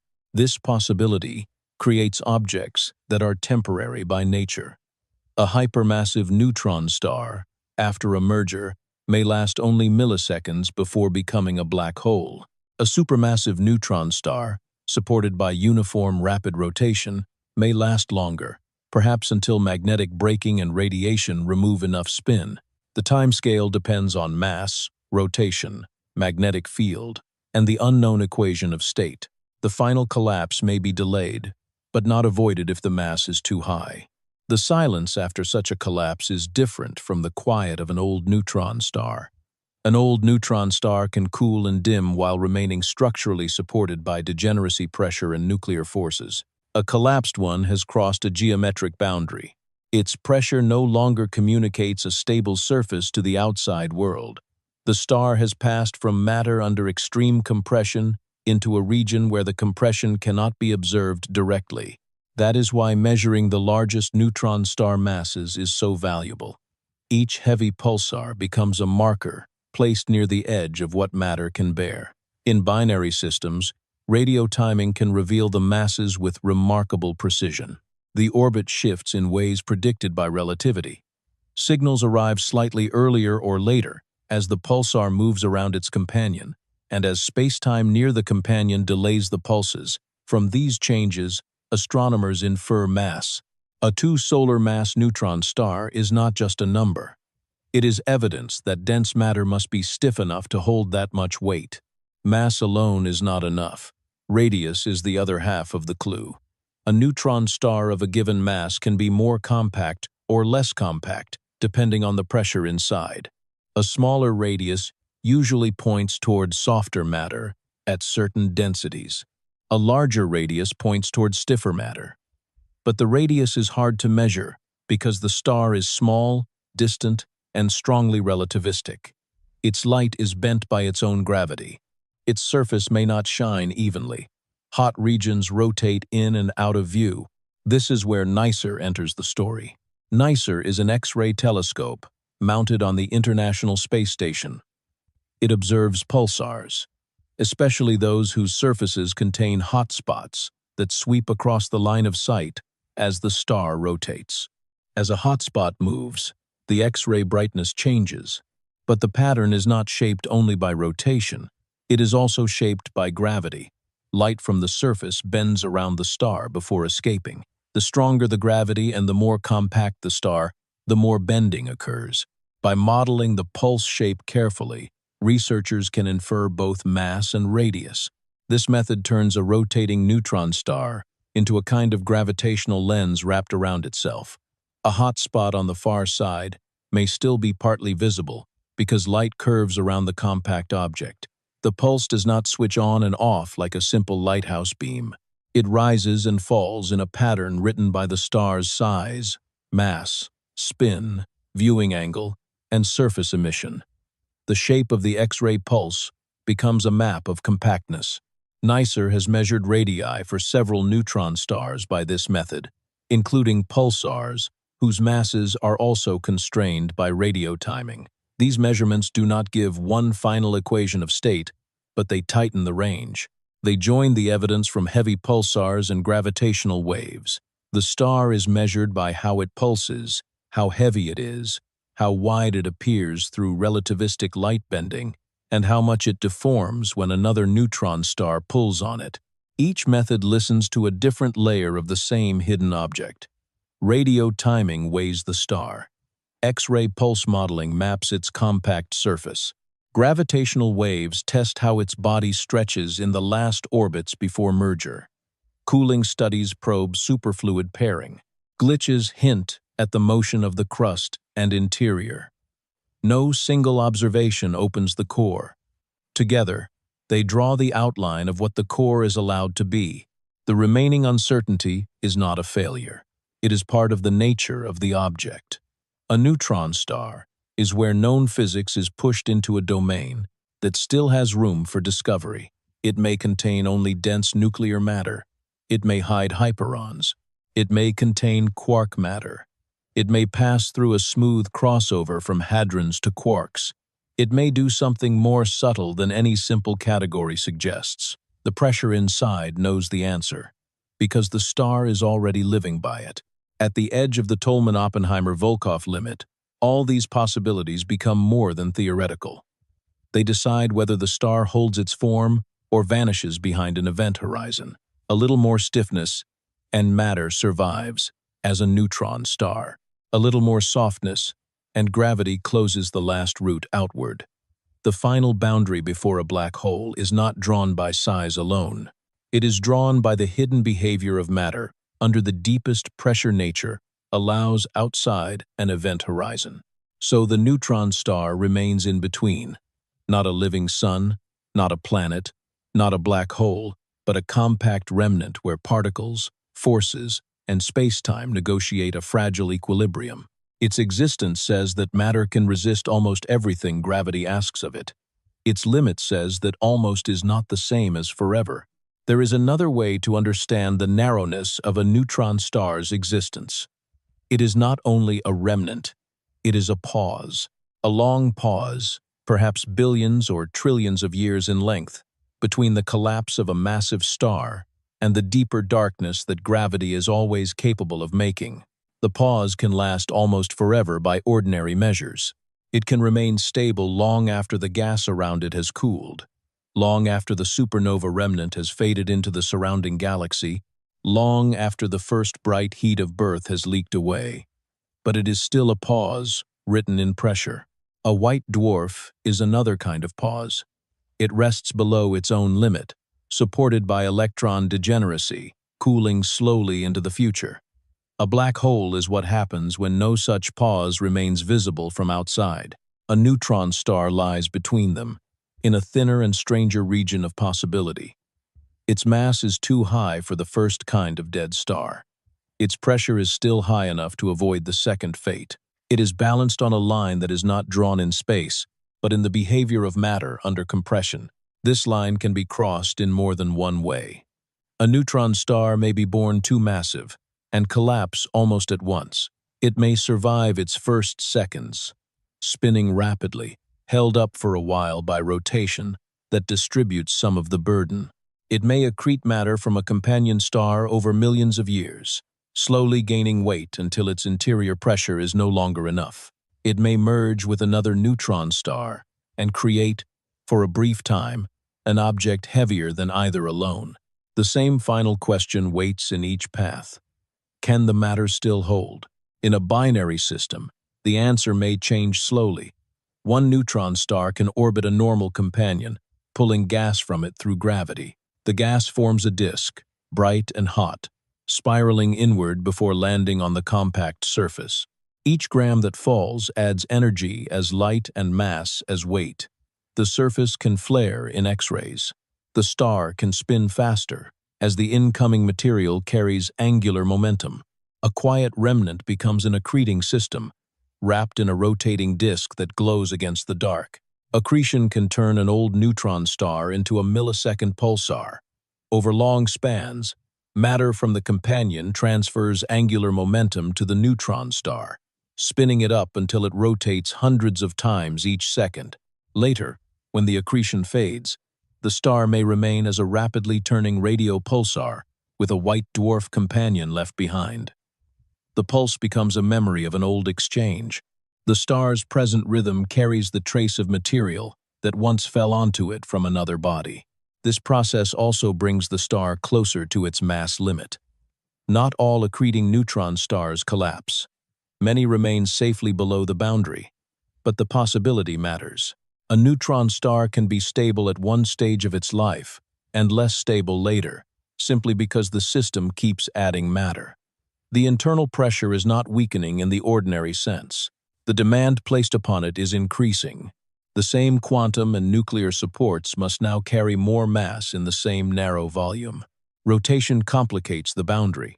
A spinning neutron star can support a little more mass than a non-spinning one because rotation provides centrifugal support, especially near the equator. The star becomes slightly oblate, wider across the equator than through the poles. The effect is small compared with ordinary worlds, because gravity is so strong, but it is real. Fast rotation gives matter another way, however limited, to resist falling inward. That support can also disappear. Pulsars lose rotational energy over time through radiation and magnetic braking. The pulses that cross space are not free. They carry energy away. As the star slows, the extra support from rotation diminishes. A star that once survived partly because it was spinning rapidly may move closer to instability as the spin drains into space.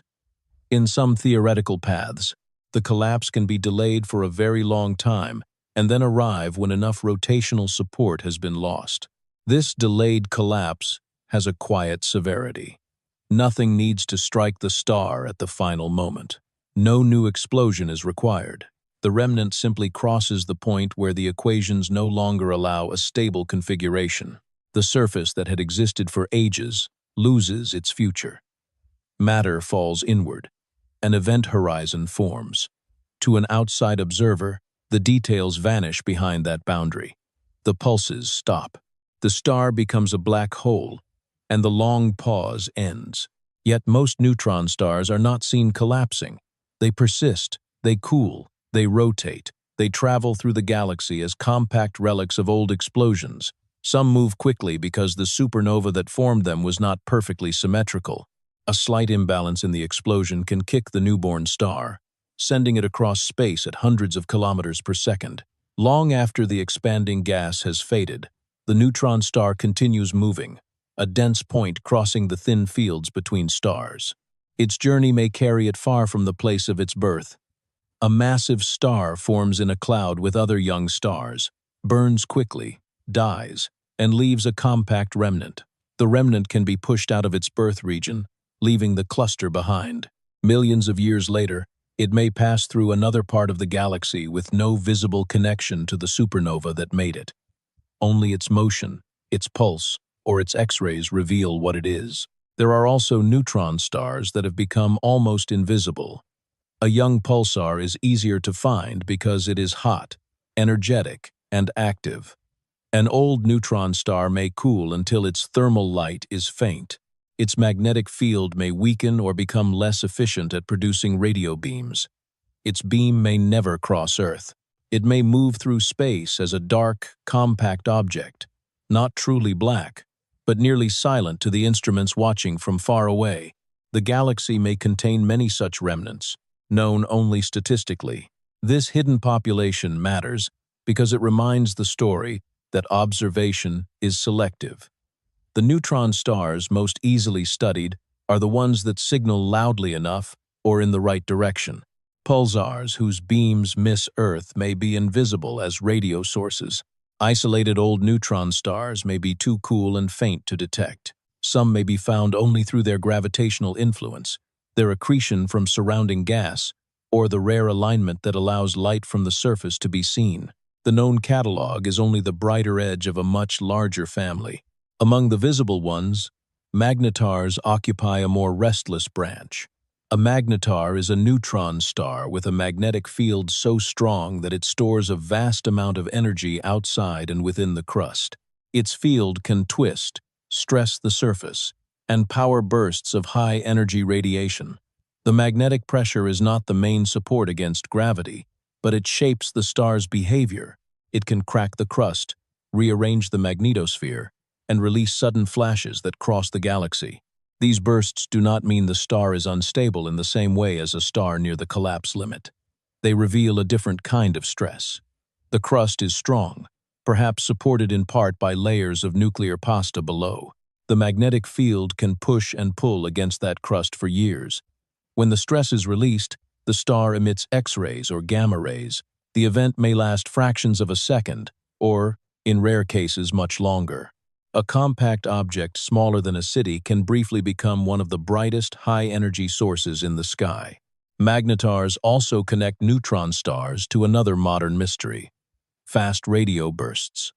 Some fast radio bursts come from distant galaxies, appearing as millisecond flashes of radio energy. For years, their origins were debated.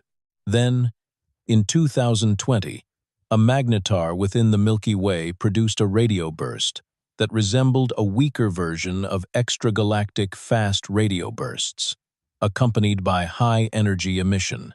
That event did not explain every fast radio burst, but it showed that magnetars can produce at least some of them. This connection adds another layer to the pressure story. The same collapsed matter held up by quantum and nuclear forces can also carry magnetic fields strong enough to disturb surrounding plasma on enormous scales. The interior and exterior are not separate. Magnetic stresses may reach into the crust. Superconducting regions may affect how the field evolves. Starquakes may shake the magnetosphere. A burst, detected across interstellar or intergalactic distance, may begin with hidden stresses inside a compact remnant. Not every neutron star is a magnetar. Most are quieter. Some are ordinary radio pulsars, sweeping beams from their magnetic poles. Some are X-ray pulsars in binaries, fed by companion stars. Some are cooling thermal sources, visible mainly through surface heat. Some are millisecond pulsars spun up by long accretion histories. Each class shows a different face of the same underlying object. The pressure holding the star together is internal, but the ways it reveals itself depend on rotation, magnetic field, age, environment, and viewing angle. This diversity can make neutron stars seem like many different things: a radio clock, an X-ray flare, a merging source of gravitational waves, a magnetar burst, a hotspot measured by NICER, a dark remnant moving through space. Beneath each face is the same central fact: matter has been compressed past atoms and still has not crossed into a black hole. The variations are surface weather on a deeper condition. The long future of a neutron star is quieter than its birth. The supernova is brief and bright. The remnant's first years and centuries are hot, turbulent, and magnetically active. Over time, heat flows outward. Neutrinos carry energy from the interior. Photons leave the surface. The crust settles. The rotation slows. A pulsar may remain active for millions of years, sometimes longer, but eventually the beam can weaken. The star drifts toward silence. Cooling does not make it ordinary. Even after enormous time, its density remains. Its gravity remains. Its degeneracy pressure remains. The surface temperature can fall, the light can fade, and the star can become almost invisible. Yet its internal support is still written into occupied quantum states and nuclear interactions. Unlike a fire, the support does not need to be fed. Unlike a machine, it has no moving part that must continue working in order for the structure to stand. In the far future, if the star remains isolated, its most dramatic changes may be finished. It will no longer shine brightly. Its magnetic field may have decayed or settled into a weaker configuration. Its rotation may have slowed. It will still be a neutron star, a compact mass moving through the galaxy, perhaps through a galaxy that itself has changed beyond recognition. Stars around it may have formed and died. Clouds may have dispersed. Other remnants may have cooled. The neutron star stays dense because density is its settled state. If it encounters matter, the quiet can be interrupted. Passing through a dense cloud, it might accrete a little gas. In a binary, it might continue drawing from a companion. In a crowded stellar environment, it might exchange partners through gravitational encounters. Neutron stars in dense clusters can enter new binaries, collide, or merge after long orbital histories. The environment can return an old remnant to activity, not by changing what it is, but by giving it something new to interact with. A merger is the most dramatic such return. Two neutron stars slowly in spiral as gravitational waves carry away orbital energy. For a long time, the loss is tiny. The orbit shrinks gradually. Then the final minutes arrive, and the motion becomes rapid. Tides grow stronger. Crusts strain. The stars deform. At contact, matter is torn, squeezed, heated, and rearranged in milliseconds. Some material may be thrown outward, becoming the neutron-rich seed for heavy elements. Some remains in a central remnant. Some may fall quickly behind an event horizon. The outcome depends on mass and on the equation of state. A low enough combined mass may leave a massive neutron star, at least temporarily. A higher combined mass collapses promptly into a black hole. Between those outcomes are short-lived remnants, supported by heat and rotation, living for moments before the final collapse. In each case, the merger tests matter at the edge of its pressure. It is not a laboratory built by human hands, but it is an experiment performed by gravity. The heavy elements made in these events add a gentler consequence. The same neutron-rich matter that once existed under crushing pressure can be ejected into space and expand. As it decompresses, rapid neutron capture builds nuclei heavier than iron. These nuclei decay, heating the expanding debris and producing kilonova light. Some of the gold and platinum in planets may trace back to such mergers. The interior of a neutron star, once sealed, can become part of ordinary matter again, only through violence that frees a small fraction of it. That thought gives the story a slow circle. Massive stars forge elements up to iron and scatter them in supernovae. Neutron star mergers can help forge heavier ones. Matter that was once compressed beyond atoms may later become part of dust, rock, or metal. The universe moves material through states that no single environment can hold forever. Fire makes ash. Collapse makes remnants.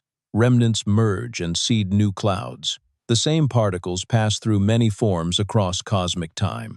Still, a neutron star itself is not easily undone. It is one of the most stubborn arrangements of matter known. To make it, gravity must destroy a star. To preserve it, quantum mechanics and nuclear forces must answer that gravity. To break it further, mass must be added or pressure must be overcome until space-time closes around it. Between those events, it remains as a compact witness to the boundary between the visible and the hidden. The word witness is only a metaphor, but it fits the way these objects carry records. A pulsar's timing carries its rotation history. A glitch carries the signature of an interior transfer of angular momentum. A cooling curve carries information about superfluid pairing and neutrino emission. A radius measurement carries the pressure of dense matter. A merger waveform carries tidal deformability. A magnetar burst carries stress in the magnetic field and crust. The star records its physics by being unable to hide every consequence of it. Future instruments may hear more. More sensitive gravitational wave detectors could capture the high-frequency ringing after neutron star mergers, revealing the oscillations of the remnant before collapse. Larger X-ray missions could map hotspots with finer detail. Radio timing arrays could measure more massive pulsars and refine their orbits. Nuclear experiments on Earth could improve the low-density side of the equation of state, anchoring the models that extend into the core. Each improvement would remove another layer of uncertainty. Even then, some mystery may remain. The deepest core may not yield to one simple label. Matter might change gradually rather than abruptly from nucleons to quarks. Hyperones might appear only in certain stars. Quark matter might exist in some masses and not in others. Rotation and temperature may shift the boundaries. A neutron star is not a diagram.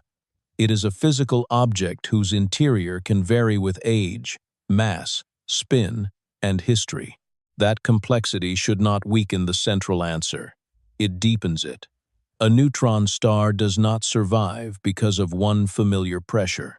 It survives because nature has several deeper forms of resistance available when ordinary matter has been stripped away. Fermions fill states and refuse to share them. Nuclear forces resist overlap at very short distances. Relativity reshapes the balance. In some cores, new particles or quarks may enter the pressure. The support is layered because the matter is layered. At the same time, the limit remains. The Tolman-Oppenheimer-Volkoff boundary is not a wall floating in space, but a statement about when no stable arrangement of dense matter can exist. The exact number depends on the hidden equation of state, but the idea is firm.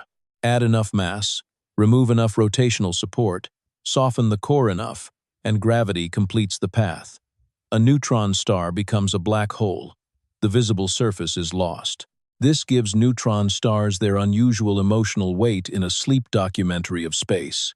They are not violent all the time. Many are quiet for long ages. But their quiet is not empty. It is the quiet of matter being held at the edge of a deeper fall. It is a quiet maintained by rules too small to see and gravity too strong to ignore. The star does not need to burn. It only needs the laws of particles to remain true. From a distance, all of this may arrive as a faint point, a pulse, a thin curve on a detector screen, or a line in a catalog. The object itself is small by astronomical standards. It could be hidden within the span of a city, yet its meaning reaches across physics. It joins the life cycle of stars, the making of heavy elements, the behavior of quantum matter, the strength of the nuclear force, and the geometry of spacetime.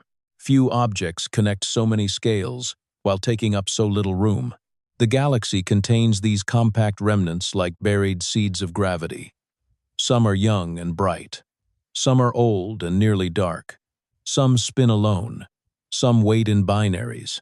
Some have already merged, leaving black holes and heavy elements behind. Others will drift for longer than any current star will shine. Their surfaces may cool, but the interior pressure remains. Their pulses may fade, but the structure remains. Their histories may be hidden, but their existence is enough to say that matter has not yet given way. And so the neutron star remains, far from the first fire that made it, far from the bright outer layers that once surrounded it, holding its shape in the dark with no flame at its center and no ordinary matter left in its deepest regions. Around it, space is quiet.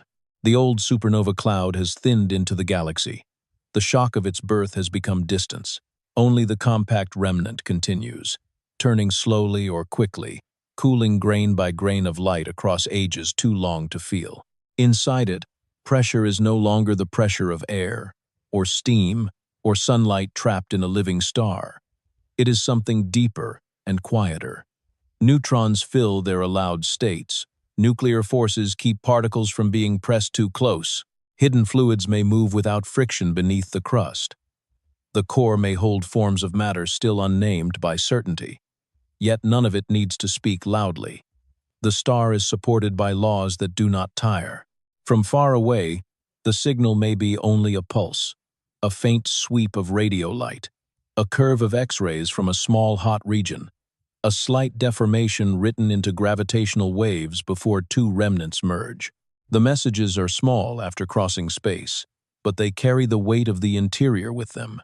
Now the view can drift outward again, away from the crust, away from the superfluid core, away from the last uncertain pressure before a black hole. The neutron star becomes a point, among other points, a dark jewel of gravity moving through the galaxy's long night. It does not need to be understood all at once. It is enough to let it remain there, turning quietly, held between matter and darkness, while the surrounding stars shine softly in the distance. Is greater than is greater.